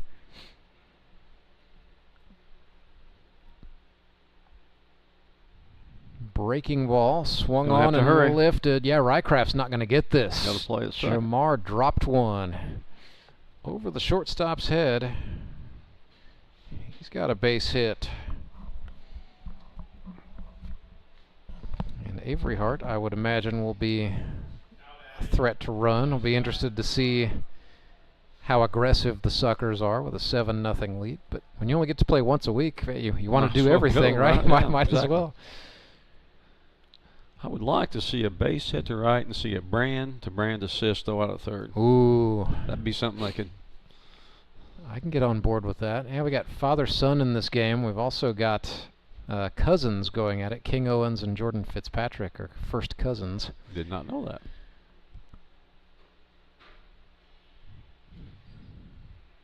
I don't know the difference between a first cousin and a second cousin, to be honest. Well, so yes.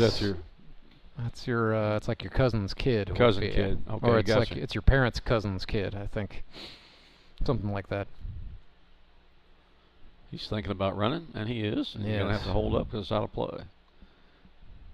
Yeah, second cousin is your parents' cousin's. Yeah, that's your parents' cousin is a second cousin. And then a third cousin is your parents' cousin's child. Something like that.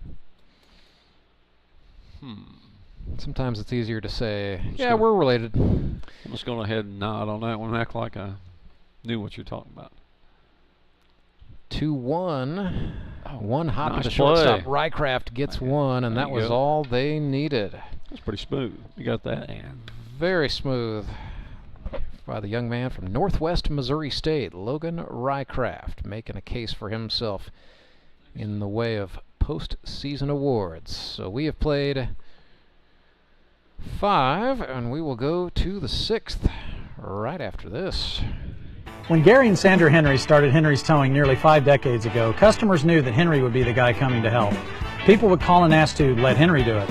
And as Springfield has grown, our family has grown as well, so there's always someone around to come help you out. Everyone at Henry's is a member of the family, fully trained and as dependable as the original. With a family this size, help is always right around the corner. So if you find yourself in need of roadside assistance, remember to call the name you've grown to know and trust. Remember to let Henry do it! I'm William Beadle of Tolbert Beadle. Why would you call anyone else after a car accident? Tolbert Beadle has been right here in Missouri for decades. We know the local courts, and we know how to fight. You don't pay us a penny unless we win money for you. And we're not satisfied until we secure the largest settlement possible. With millions of dollars recovered, you know who to call. Tolbert Beadle, when you need justice.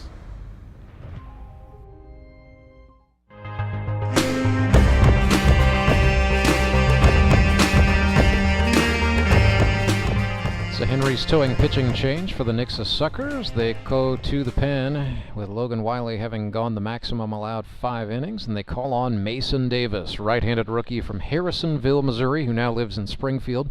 Hannibal LaGrange College, where he played some college baseball, but he ended up moving to Springfield to go to Missouri State.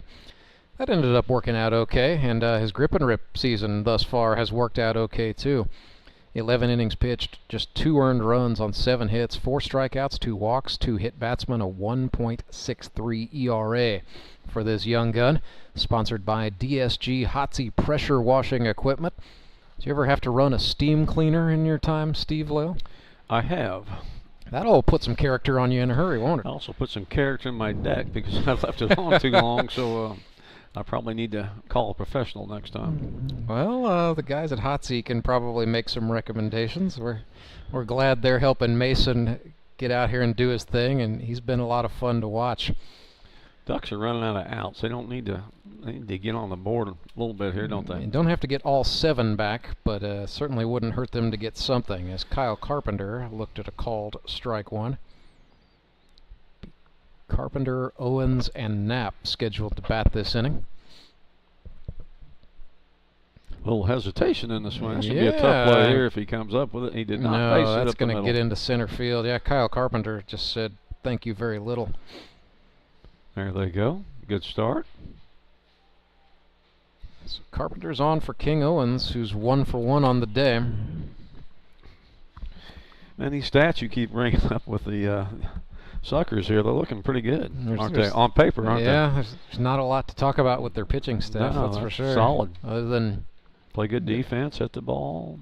Put up good strings of innings. The Ozark Mountain Ducks. Going up. Hesitation stopped. A little out. Like I said, September 8th, they gave up 5 to these Mountain Ducks. That's really the roughest go Nixa has had as a team this season. 1-0 to Owens. He checked it. It's 2-0. So King now 4 for 10. Batting average ticking in the right direction. 400. Ball 3. Yeah, Davis missed outside. They've been going out, out, out against the veteran Owens. Take here. I believe I would. Take a couple. Down by 7. Strike 1. Yeah, the old get me over is good for a strike. Better be a good one.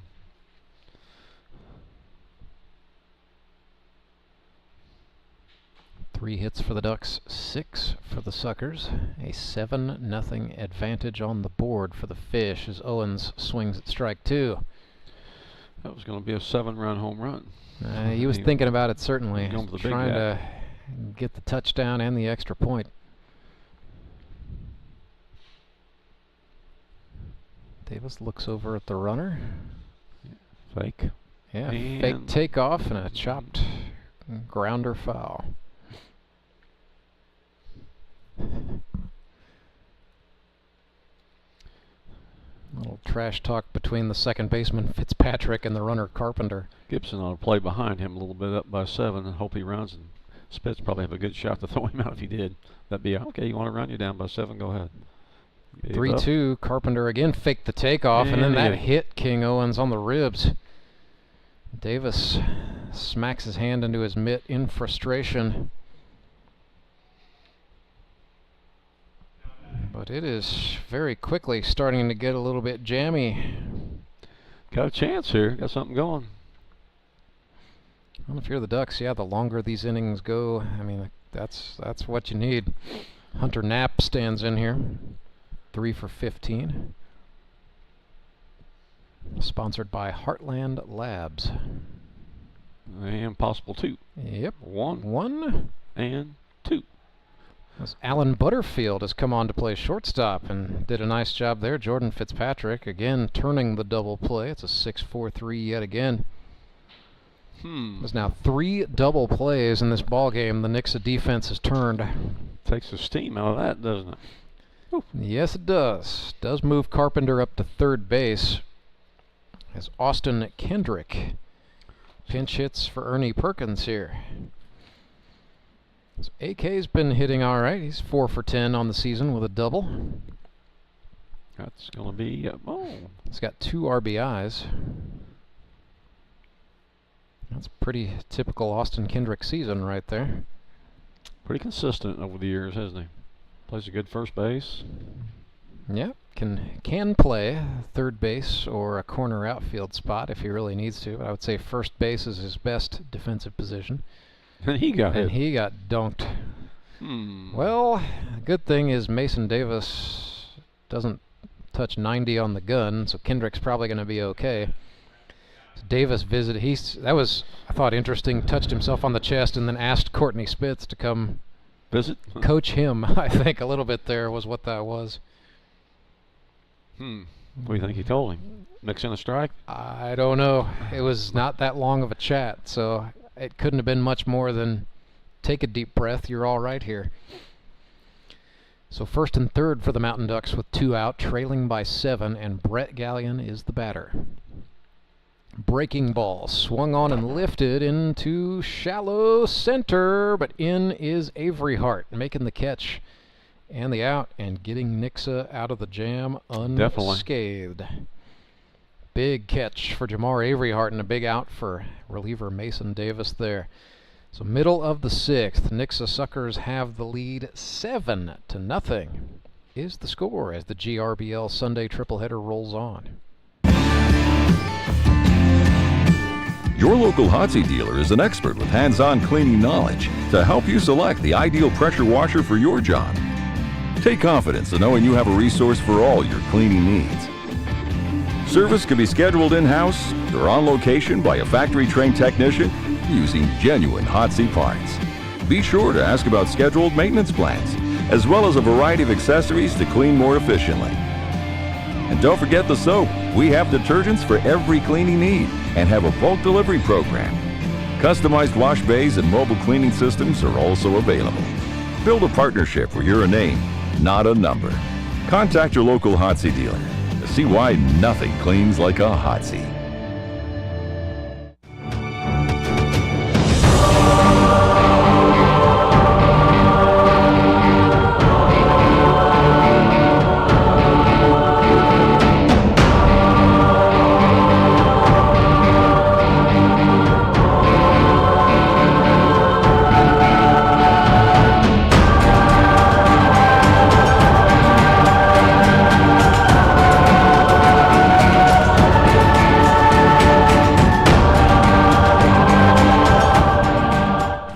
Place Nixa Suckers hold a 7-0 advantage over the Ozark Mountain Ducks in the middle of the 6th. King Owens back out to the pitcher's mound to work for the Quack Pack, and he can, by league rules, finish out this inning, and then the Mountain Ducks will have to go to the bullpen again.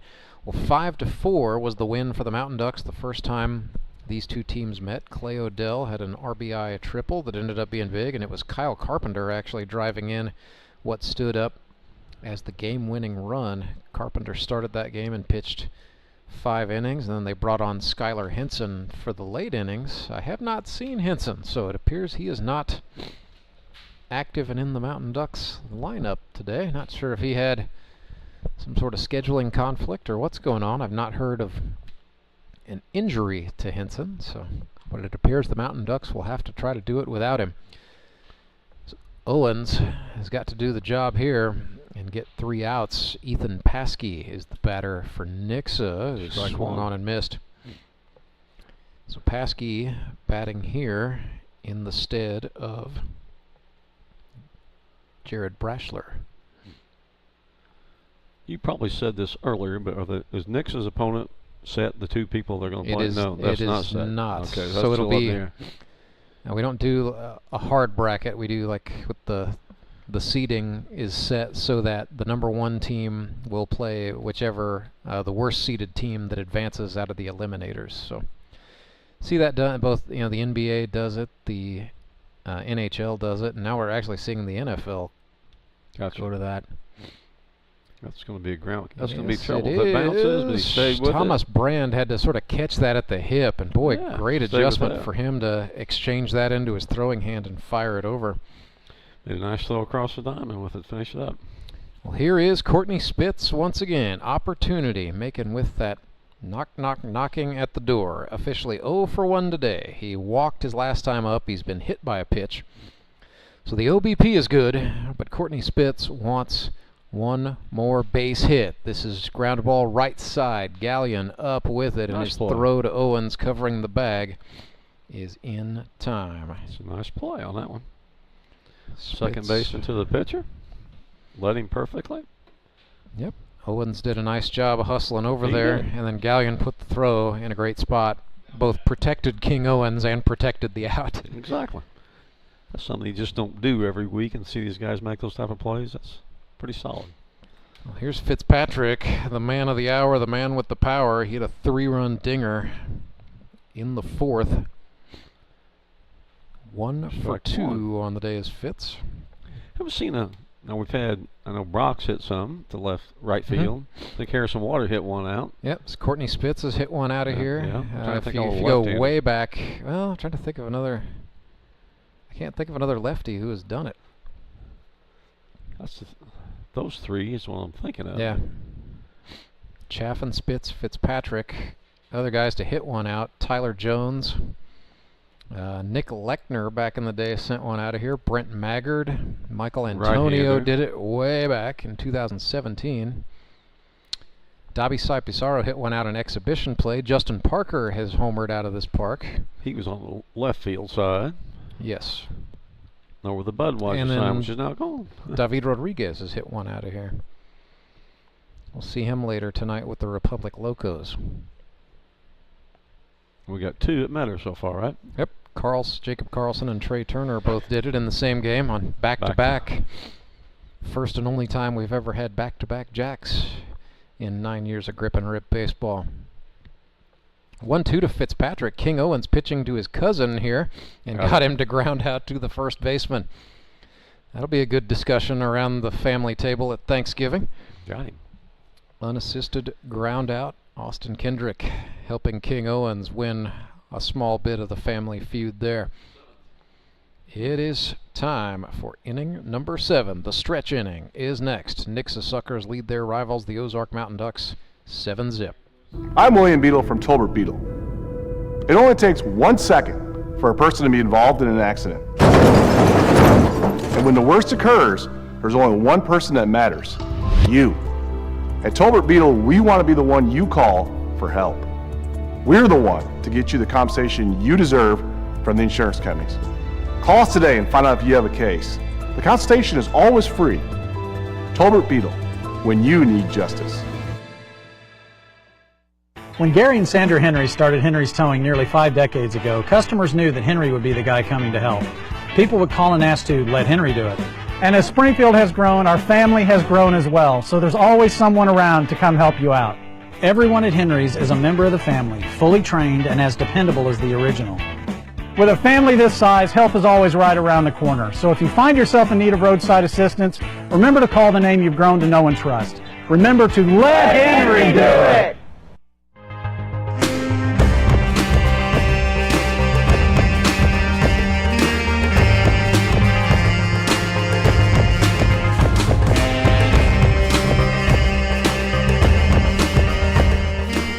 Rance Burger, Steve Lale back with you live at Ozark Mountain Sports Complex. Nixa Suckers up 7-0 against the Ozark Mountain Ducks. You're enjoying this too much, aren't you, Steve? Yeah, it's fun. Got a 2-year-old, Kate Berger, joining us here off mic. This might be very interesting indeed. He's had some good insight so far. Yeah, she can't be any worse than we are, right? He's thinking it's time for the Ducks to go to work. Here is Logan Rycraft trying to go to work against Mason Davis, out for his second inning of work. So I think we are in line for a 2-2 inning split between Davis and Paskey in relief, if I'm just reading the tea leaves properly here. As Logan Rycraft flares one, it's foul. Gibson giving chase, and he won't get there. That ball just got into the seats on the first base side. So it'll be Rycraft, Thomas Brand, David Edwards this inning for the Mountain Ducks, trailing by 7. Can't probably get it all back in one go, but they need to start going sooner rather than later with just 9 outs left to give. Outside. Yeah, Mason Davis, for whatever reason, I think just not having the command we've seen him enjoy in previous outings, but he's hanging in there. And when that's the case, what do they say? Trust the guys behind you to make the plays. There you go.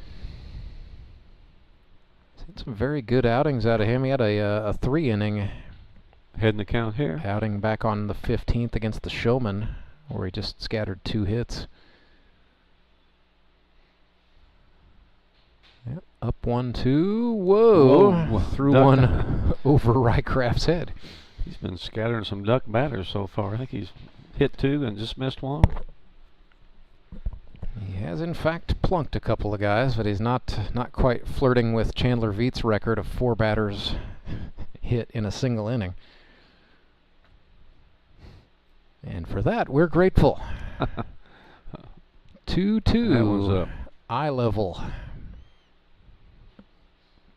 Yes, used to call Chandler the Iceman, and it was not for his demeanor, as he was one of the warmest, friendliest personalities out here. That ball is maybe down the right field That's line. got a chance, just foul. A little tail on it at the end was all that took for it to land outside the right field line.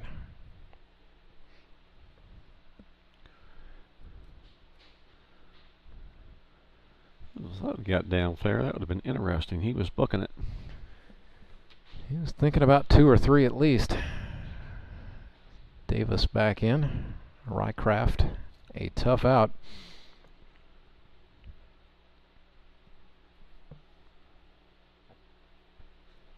One for 2 on the day. Swinging a drive left field. Shallow. Back goes Doman, and Michael Doman is going to hang on the run. Nice play. Got after it. Yeah, I thought he was set up a little bit shallow was too, good. to be Right. fair, but Yeah. credit Michael Doman for knowing his own speed. There you go. Just got to that. He did. Got a good jump on that and went back and got it. Mason Davis pointing out there to Doman to say thank you. Batter will be Thomas Brand. Strikeout and a walk today for Thomas. All-conference, all-district ball player at Glendale High School in Springfield, Missouri. Predominantly a right fielder there. That should be an out. Bomb in an elevator shaft, and now who's going to call that? It ends up being Hayden Gibson, as they were. He went and got it. It was almost a conference on the mound between the Suckers there. The whole infield was Ball was up there. gathering around that thing, but it's Gibson hauling it into the trapper keeper for the out. Nice play. Stayed with it. Yeah, Ben Wade was running over, Spitz was running out. Davis astutely got out of there and said, I want nothing. He's been told to get off that mound, right? So 2 gone, nobody on. David Edwards stands in here for the Ducks. That's a strike. Whew. It's David Edwards, 14 hits for the Mountain Ducks a season ago. He has been in the double figures every year he has been out here. He makes a pretty good trip, too, from Rolla. He does, right? from Rolla, yes. It's one of those drives that is, it's always, the way going, it doesn't feel so bad, but the way back, it's like, man, I didn't realize how far it was to Rolla, Missouri. Ooh. Sure, for him, it's just the opposite. Nothing and 2 after that foul ball. He gets flanked by semi-trucks on each side all the way home, probably. That's going to be a strike. Yes, it is. Davis got him running the changeup in. It is a strikeout. So nice rebound for Mason Davis there to get a 3-up, 3-down in the stretch inning. And in the Grip and Rip Baseball League, the 7th inning stretch is brought to you by Sumit's Hot Yoga. And at Sumit's Hot Yoga, you are going to feel awesome. Support local, give local. We hear it all the time, and when it comes to blood donation, there's an easy way to make sure your gift is being used in your community. Donors with Community Blood Center of the Ozarks provide every drop of blood, platelets, and convalescent plasma to patients in over 40 area hospitals. How do I know why that's important? Because my youngest daughter, Joselina, is alive today thanks to local blood donors. Find out how you can help at cbco.org. Local donors, local patients. That's the Community Blood Center of the Ozarks difference. Do you ever wake up and feel like you're already out of energy? I haven't felt that way since I started doing yoga. You do yoga? Every morning. Best change I've ever made. Try our community classes for only $8. Sumit's Hot Yoga. You are going to feel awesome.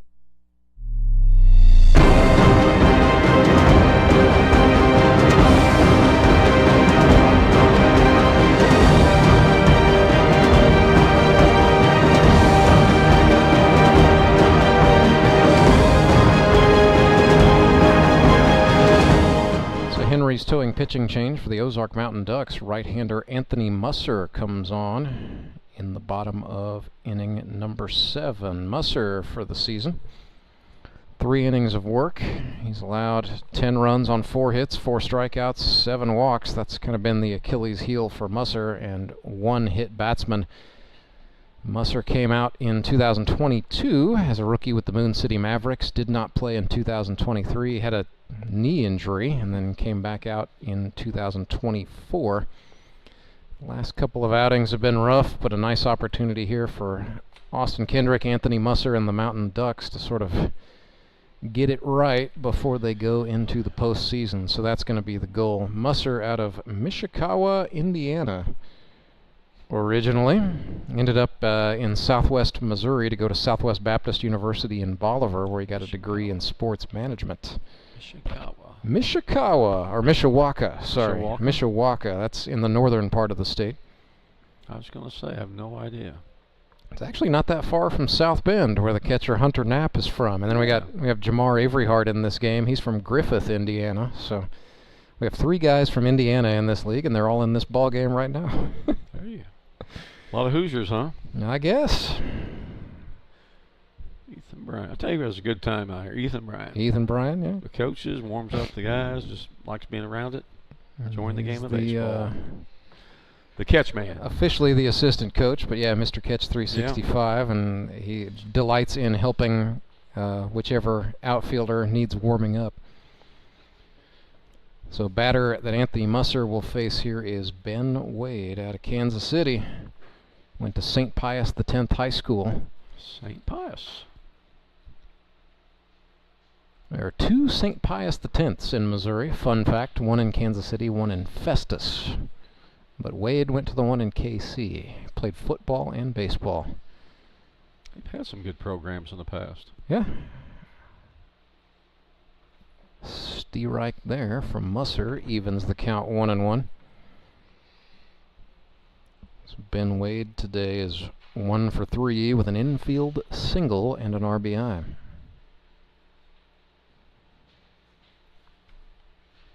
Swing and a drive. That is back into left field. It goes.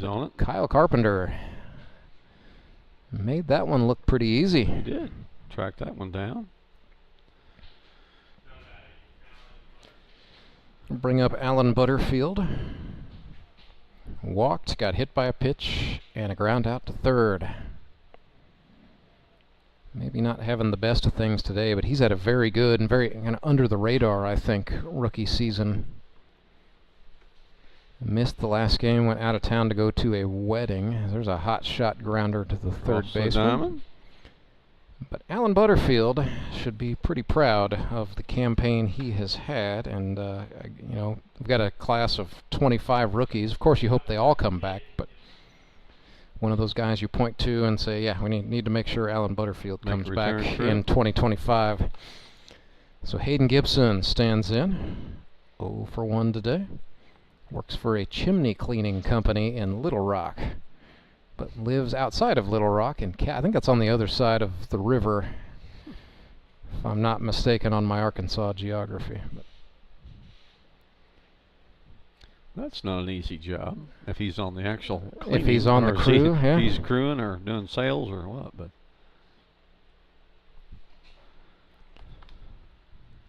up a little bit.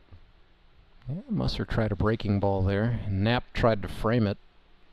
Hayden usually has a pretty good concept of the strike zone. It's got a pretty sweet swing. He's kind of struggled to put balls where the fielders are not in 2024. That one. That hit the umpire's foot. I hope he invests in the steel toes. It looks like he has. By the Gibson got it. Well, now we're seeing the little walk around from Tyler McNeely behind the plate. Ask him about that after the game. Yeah, were you wearing the heavy ones? He will be. So 3-0 to Gibson. Got him. Strike.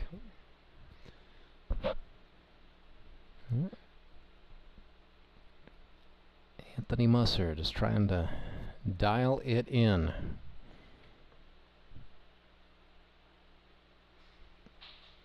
Swing and a miss there. I believe I'd go back to the well on that. It's funny, when Musser came out his first year, he was throwing a lot of sidearms and even submarine-style stuff, but we've seen him be a three-quarter armor in this return to baseball. And the 3-2 missed down. So a base on balls puts Hayden Gibson aboard. Another opportunity here for Michael Doman, young man from Ohio. Originally from the Cincinnati Metro, went to Lakota West High School in Westchester Township in the Cincinnati Burbs. But 3 for 14 is the rookie Michael Doman. Works for the Hershey Company. Needs to bring a little Skyline chili next time he comes home. Bring a little back. Wow, that is a deep cut into the portfolio there. There we go.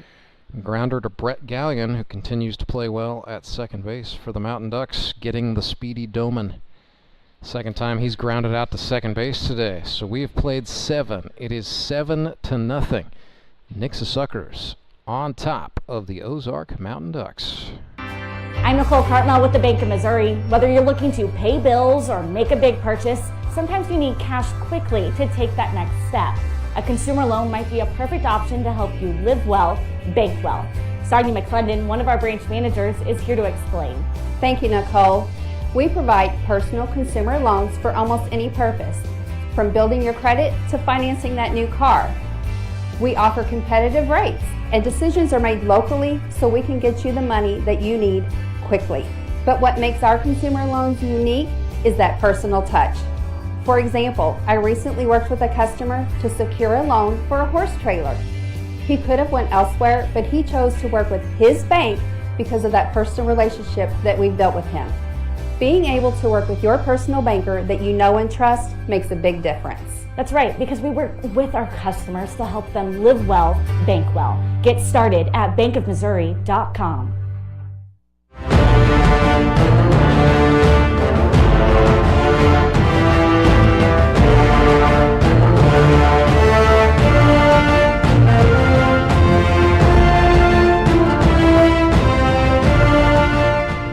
Coming up tonight at 6, baseball night in the Ozarks, Republic Locos, Springfield Metropolitans, Grip and Rip Baseball League North Division title and a first-round bye, an automatic berth in the playoff semifinals, all hanging in the balance in that baseball game. And it'll be Tyler Collison starting on the mound for the Locos against Cole Hazelhorst for the Springfield Metropolitans. Right now, it is Kurt Brand, the suit, walking in to the right-handed batter's box for the Ozark Mountain Ducks to start inning number 8. It is still Mason Davis on the hill for the Nixa Suckers. So I thought maybe we'd see a 2-2 split between Davis and Paskey, but the Fish are gonna stick with the righty Mason Davis here.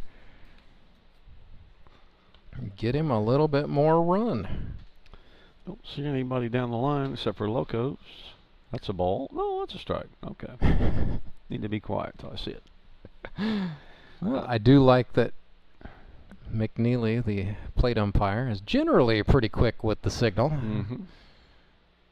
That 1-1 was outside. Tried to go back with that again. Good thought. So yeah, bullpen is quiet for the Suckers. Bullpen quiet for the Mountain Ducks, so we'll likely see Musser go back on for the bottom of the 8th. Straight back. Yeah, I say more pressingly, Mason Davis is trying to deal with the suit here. 59-year-old rehabilitation manager Kurt Brand, physical therapist by trade, is 2 for 8 with an RBI this season. He does a great job up there. 2 for 2. Outside. Oh. Full up, 3-2. Yeah, Kurt once told me, hey, if I put the ball in play and the result is that I'm on first base, you should score that as a hit. So, granted. so be it. A decree went out throughout the land. That was it. That's out. Can you call that a hit? No. Well, Kurt, I think, would put in the argument. But it just happened, a season ago when he was with the Branson Showmen, he reached 3 different times as a result of plays that were scored errors, so we started to call them Kurt hits. So he had 3 Kurt hits on the campaign. Nonetheless, didn't matter how he gets there, he is on for Colton Simons, and that's the name of the game for the Mountain Ducks right now. Get him on, get him over, do not get out. Trailing big, they need to start coming back in a big way. They've had a bad case of 6-4-3s. Yes, they have 3 times in this ball game, as a matter of fact. Stay out of this inning, maybe get on the board. Ball, 1-1. Yeah, Simons actually, funny you mentioned that, grounded into a 6-4-3 his last time up. He has grounded to the shortstop twice. Alan Butterfield may be looking alive there for Nixa. No. They are using Ethan Paskey in right, so figured out where he is. He's in right field. It's Avery Hart in center with Doman in left. Looks a little shallow on left again, but he went back and got it last time. Yeah, they're encroached infield straight away, but guarding the lines. 1-2 pitch for Colton is a breaking ball, swung on, fouled back. Clunk. Hayden could back off Kurt over there at first base, I think. I don't think he's running. Give yourself a little room. I think that's what Kurt and Ethan Bryan, the first base coach, are both sort of imploring Gibson to do here. The 1-2 breaking ball, that is going to poke its way through. Base hit it over a little for bit. Colton There you go. Simons. There it works. He's got a big cheering section of in-laws, outlaws, and distant relatives, and they are all applauding right now. So Simons gets a base hit. 2 Mountain Ducks on the pond, and the batter is Carpenter. Allegiant Air, what time does that leave tonight? Or is that tomorrow? I don't know. That's a good question. What time was that? I'm trying to remember. That's a I know Thursday through Sunday. I know the fares from SGF to Las Vegas are very reasonable. Carpenter fouls one to the screen. Kyle 1 for 2 today. Singled out into center field his last time up. So Kyle is 3 for 8 for the season with a run batted in. Had 6 hits a season ago with the Mountain Ducks. Best year hitting the ball would have been 2022 when he got into the double digits with 10 hits.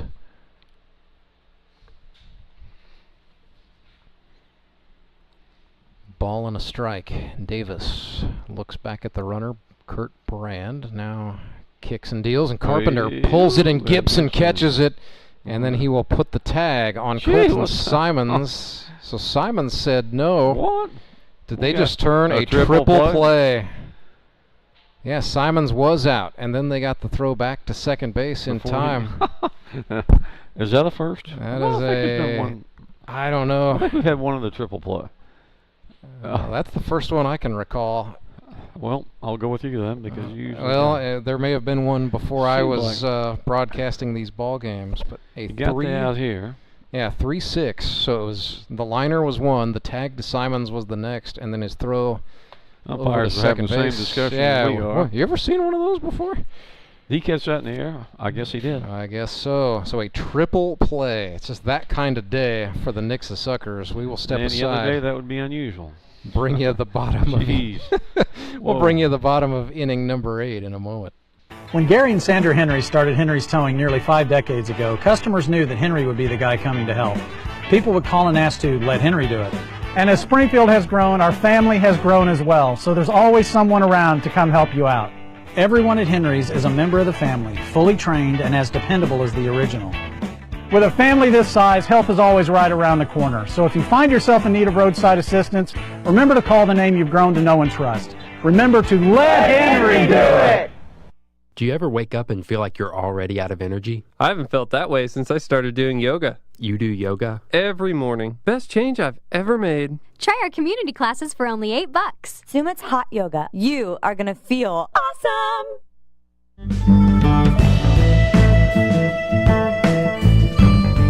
It is all going the way for the Nixa Suckers. They got a 3-run homer for Jordan Fitzpatrick, and then they've turned 3 double plays, and now a triple play. They had Grandpa Jones from Hee Haw. If it weren't for bad luck, they'd have no luck at all.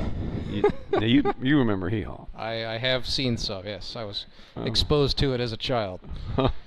Oh, yeah. So believe it or not, I've seen some old episodes of Laugh-In, but I digress. It has not been a laugher for the Mountain Ducks. Triple play. I need to pull that up on the... Can you do that here now with the other? See an episode of Hee Haw or the triple looking up play. a triple play? I'd like to see that again. No, I tell you what, Steve, But I they really save those.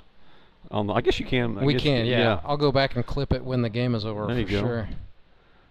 But yeah, Hayden Gibson got the first 2 outs and then made the throw over.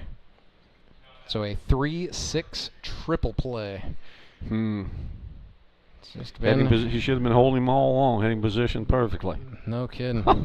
Oh. So Jamar Averyhart bats for Nixa. They lead 7-0.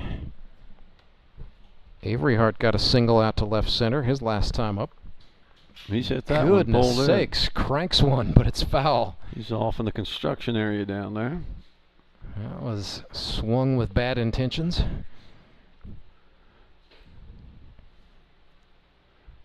Well, Averyhart continues to have a monster season in terms of getting on base. If he's going to be healthy in the playoffs, he's going to be a big asset for this Nixa team. He's down the count now. 0-2 to Anthony Musser. Wow, beautiful breaking ball back over the plate. Got him looking. So A.J. Musser starts the bottom of the 8th. Back to the top we go. It is Dabisai Pizarro. 0 for the day. This was bottom of 8, isn't it? Tis indeed. Mountain Ducks starting to run out of time. 8 hits on the season in 7 games for Dabisai. That's a pretty good pitch. Yes, it is. Musser is feeling that. I would keep sending it, pitching Pizarro backwards because he knows Pizarro's going to be swinging aggressively.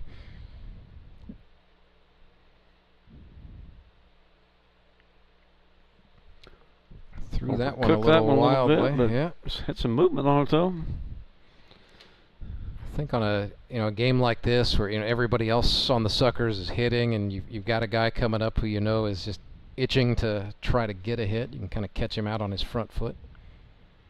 Definitely. 1-1 fastball swung on, chopped foul, third base side. He's set up. See if he floats another one on the outside half. I'd go back to, I don't know if that's a slider or if you would call that the sweeper. That one might be a sweeper. This guy's, which I'm not really sure how they're defining those right now, but I know it's got a lot of movement on it.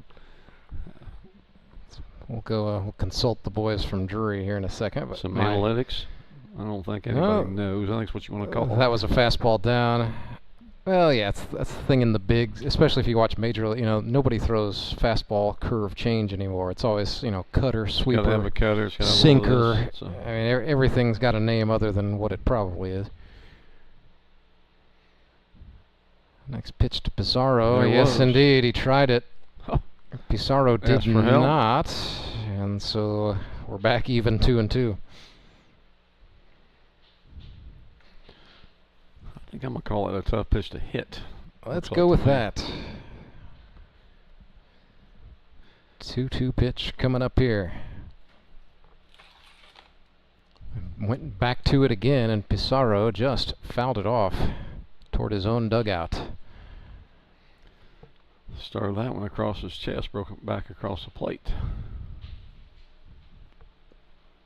So we'll do another 2-2. Dabisai hanging in there battling.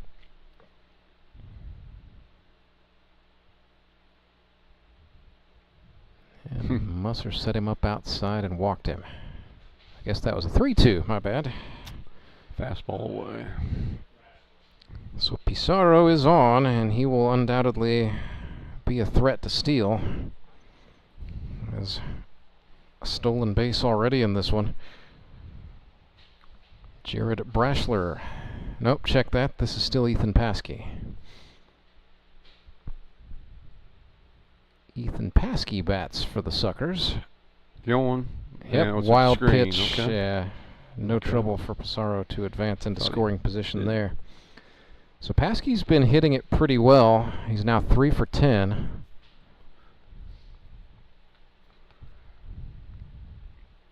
Did not hit a lot at Glendale High School, but has hit well enough out here in the GRBL. Ground ball, get over, pitcher. Yep, Austin Kendrick got to it. Musser covers very well. Steps on the bag to get the force out. It's the second out. Little 3-1 grounder there. One more chance, perhaps, in the ball game for Courtney Spitz. He is one base hit shy of tying the GRBL single-season record that is shared 5 ways. Got a pretty good shot at that. He's got another game left, at least. Yeah. Oh, sorry, it's shared 6 ways. My mistake. So, Michael Antonio and Justin Parker both got 16 hits in 2017. Flash forward to 2022. Harrison Waters, Jacob Carlson, and Trent Simpson all did it. And then Harrison Broadstreet did it last year. So Spitz trying to join a fraternity of 7 players. Nothing in 1. Swung on. In the air to left it goes. Should have it. Back goes Carpenter. Yes, he makes the catch. And so perhaps 16 will have to wait another day. 7-0 is the score. Nixa Suckers lead the Ozark Mountain Ducks. We are headed for the 9th, and it's back after this. I'm Nicole Cartnell with the Bank of Missouri. If you're in the market for a new home, you're probably spending a lot of time looking at real estate listings. But there's one main thing you need to do to narrow down your search. Get pre-qualified for a home loan. Mortgage loan officer Shannon Meissner is here. How does this help you to live well, bank well? Getting pre-qualified for a mortgage loan is definitely your first step. Pre-qualification allows you to determine early on how much money you can borrow to purchase a home in connection with your monthly budget. This way you know what homes to be watching the market for. We have lots of different loan options to fit everyone's unique needs. This way we can help you accomplish your homeownership dreams and goals. And the best part about pre-qualification is there's no cost. It's quick, easy, and it makes you a smart buyer. Thanks, Shannon. And of course, our mortgage loan officers like you are here to help you every step of the way. At the Bank of Missouri, we help you live well, bank well. The Bank of Missouri is an equal housing lender.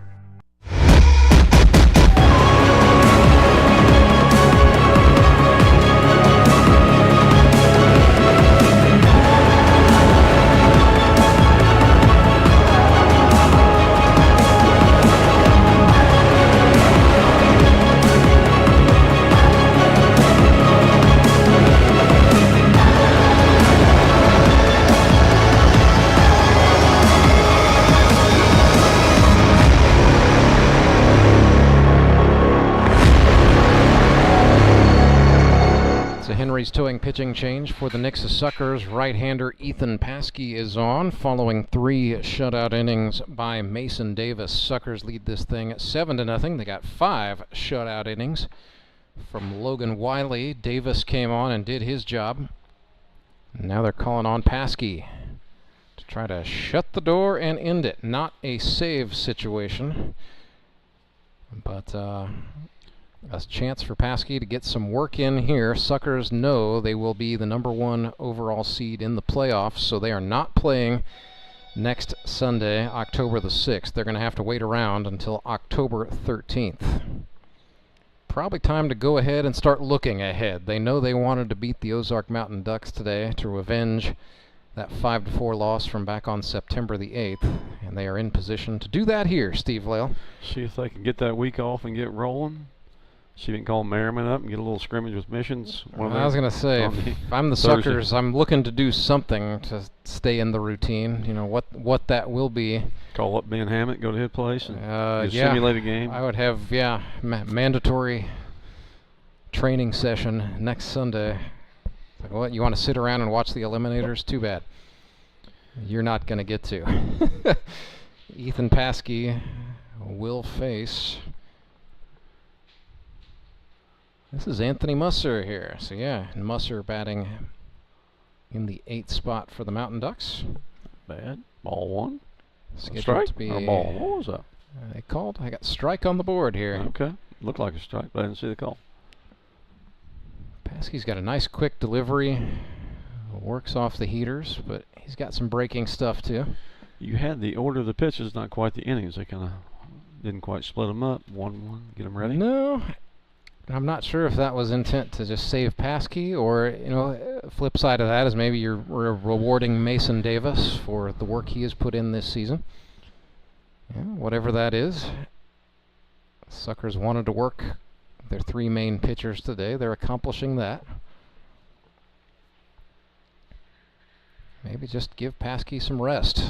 Whoa! Way outside. Overcooked fastball to A.J. Musser, and it's 1-2. So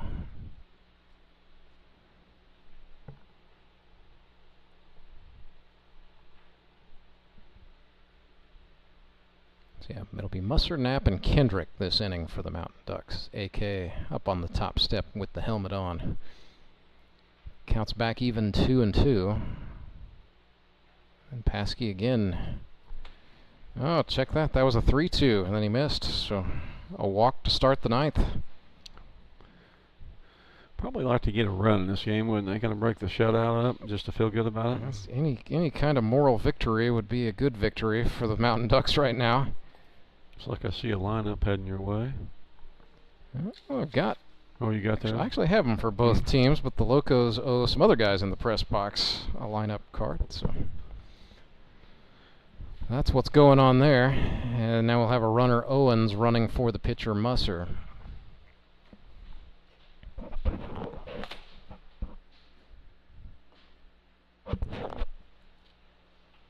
Paskey's first pitch to Hunter Knapp is outside, so it's been away. For Ethan, not sure. Going to start looking at where his feet are landing, perhaps. Same pitch. A little closer. Same result. Ball 2.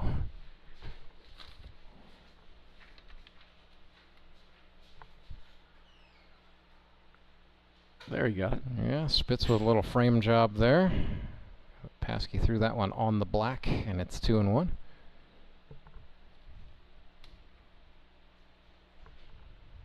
Out. That's got to be out. Yeah. 3-1. 2-1. By about a baseball width. No, that should be 3-1. Yeah, there we go.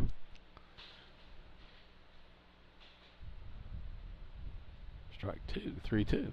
Yeah, caught a little cheese at the knees there. Against Hunter Knapp, so we're full up. Payoff pitch coming here. Knapp calls Step time. Yeah. Trying to disrupt a pitcher who's been fidgeting with his command. A little gamesmanship there from Knapp.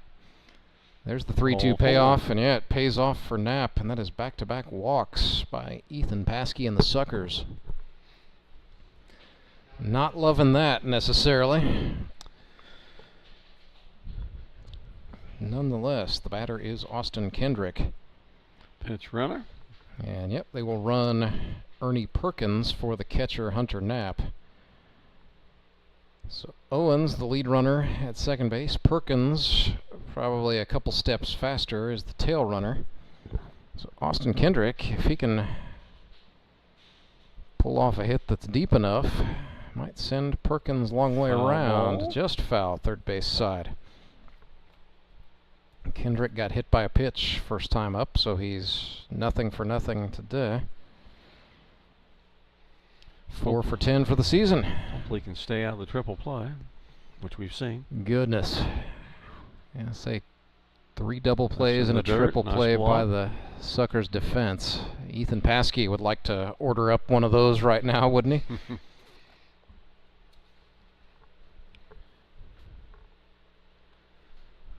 Ball and a strike to the Mountain Ducks player manager, AK. Just missed. Yep, out against the righties. Been the story of this outing for Ethan Paskey. It's kind of hard to figure.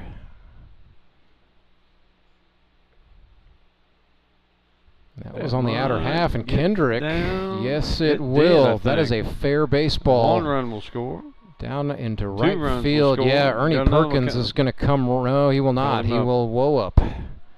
So an RBI double for Austin Kendrick.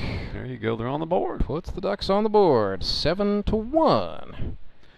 Get them going for next week.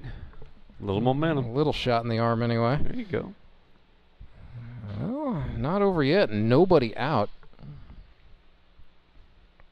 So, still a long way to go. It's true. Brett Gallion bats here. 0 for 3 today. Flew out to center field last time.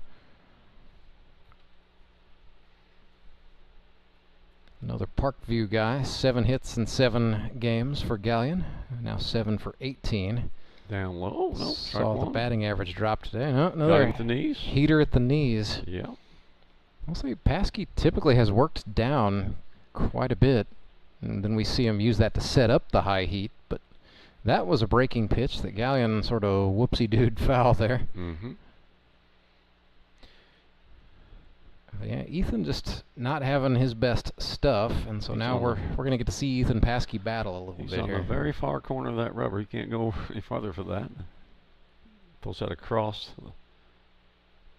But yeah, ground ball to second. Oh, slips my through. Goodness. It got through Fitzpatrick, and then that's going to go to the wall. Through the wall. Gallion He's going to be on could third. Run to third. Yeah, 2 more score for the Mountain Ducks.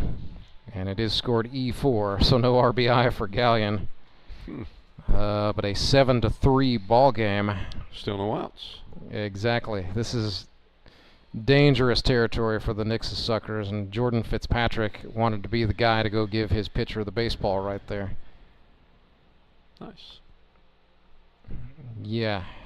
Oh, an apology at least, I would say. So runner at third, nobody out, and here's Rycraft, 1 for 3. Checked it.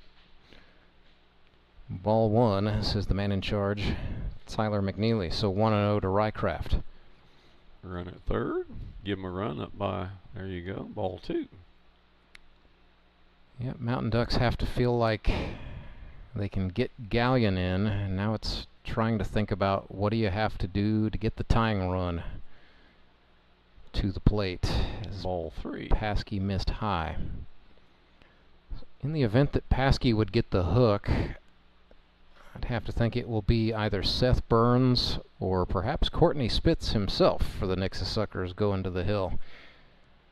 3-0 pitch is in the zone for a called strike. They've got some other options, though. Cupboard's not bare. Need a couple base runners here.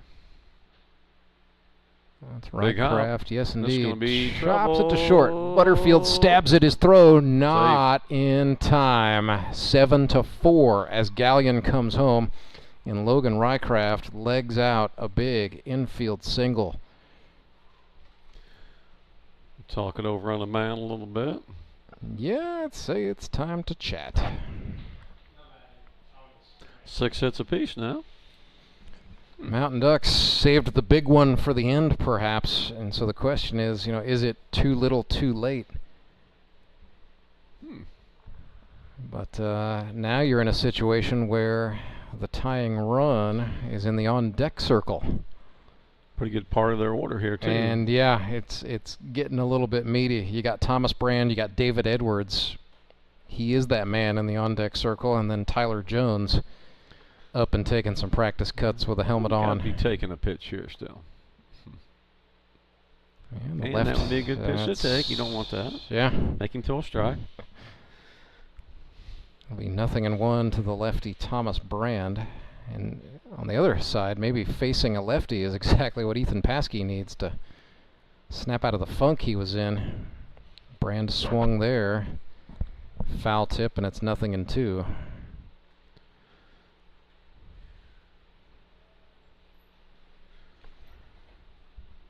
Ethan sets. Deals. Brand fouls that one off. Into the dugout. They came up with it over there. Neglected to mention, Ethan Paskey sponsored by Heartland Business Systems, and he is in the business right now, trying to squirm his way out of here with a win today. 7-4. Got him. Got him on strikes, so that is the... Takes the edge off a little bit. You always get that first out. First out. Long way to go still. Batter is Edwards.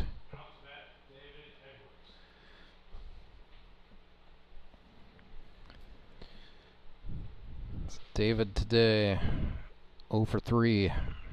He struck out his last time up. That was against Davis. Now back in there against the hard-throwing Ethan Paskey. Started him off with a slider for a strike. I like that, pitching David Edwards backwards. You know, he's a proven hitter in this league, and the catcher Courtney Spitz knows that. And yeah, Suckers do have a righty Seth Burns up and throwing in the pen. Another slider, foul ball. Pull off of that one. Appears Seth is on the 2-to-1 warm-up pitch plan, so for every 2 pitches Paskey throws, he's throwing 1. Kind of waiting and watching, waiting and watching. Will they get the tying run to the plate? That's the name of the game if you're the Ducks, for sure. Nothing in 2.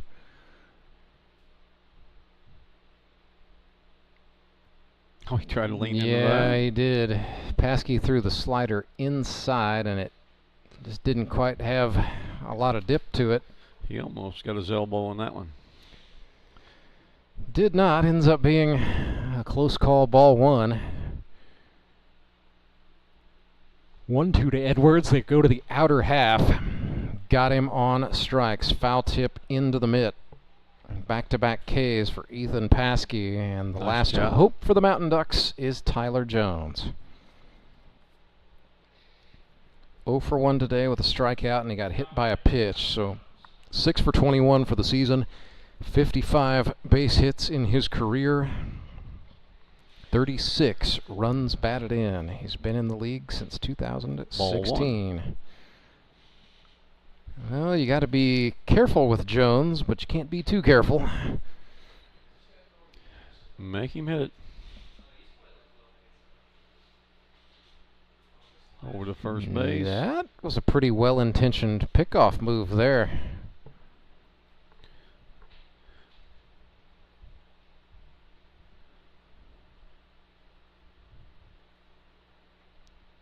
One-0 pitch to Tyler Jones. Ball. No, caught him inside. Yeah. Well, Jones was really crowded in. That's true. Daring him to throw inside, and Paskey and Spitz said, okay. 1-1 breaking ball. That's a called Steerike. So 1 and 2. Got himself a little trouble. He's about to strike out the side now. Good job, if he can do it. If he can do it. Suckers trying to improve to 6-1. Headed into what will be a bye week. Nope. Not that time, as the count's even 2-2. Mm-hmm. Seth Burns has stopped throwing out in the pen, by the way. He believes in the rookie Ethan Paskey.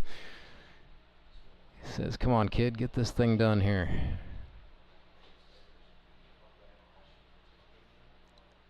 Two pitch. Inside. Ran it in. It is 3-2. He should be running here with 2 outs. Make sure he goes to the plate.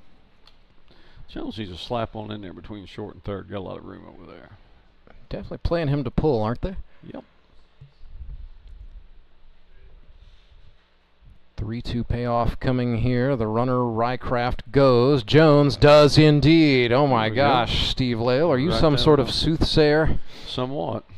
Sends it in between the shortstop and the third baseman, just as you prescribed, Doctor. And got a good approach with 2 strikes. Only hit it that side if he goes out there. Hey, we got the tying run at the plate. Yes, we do.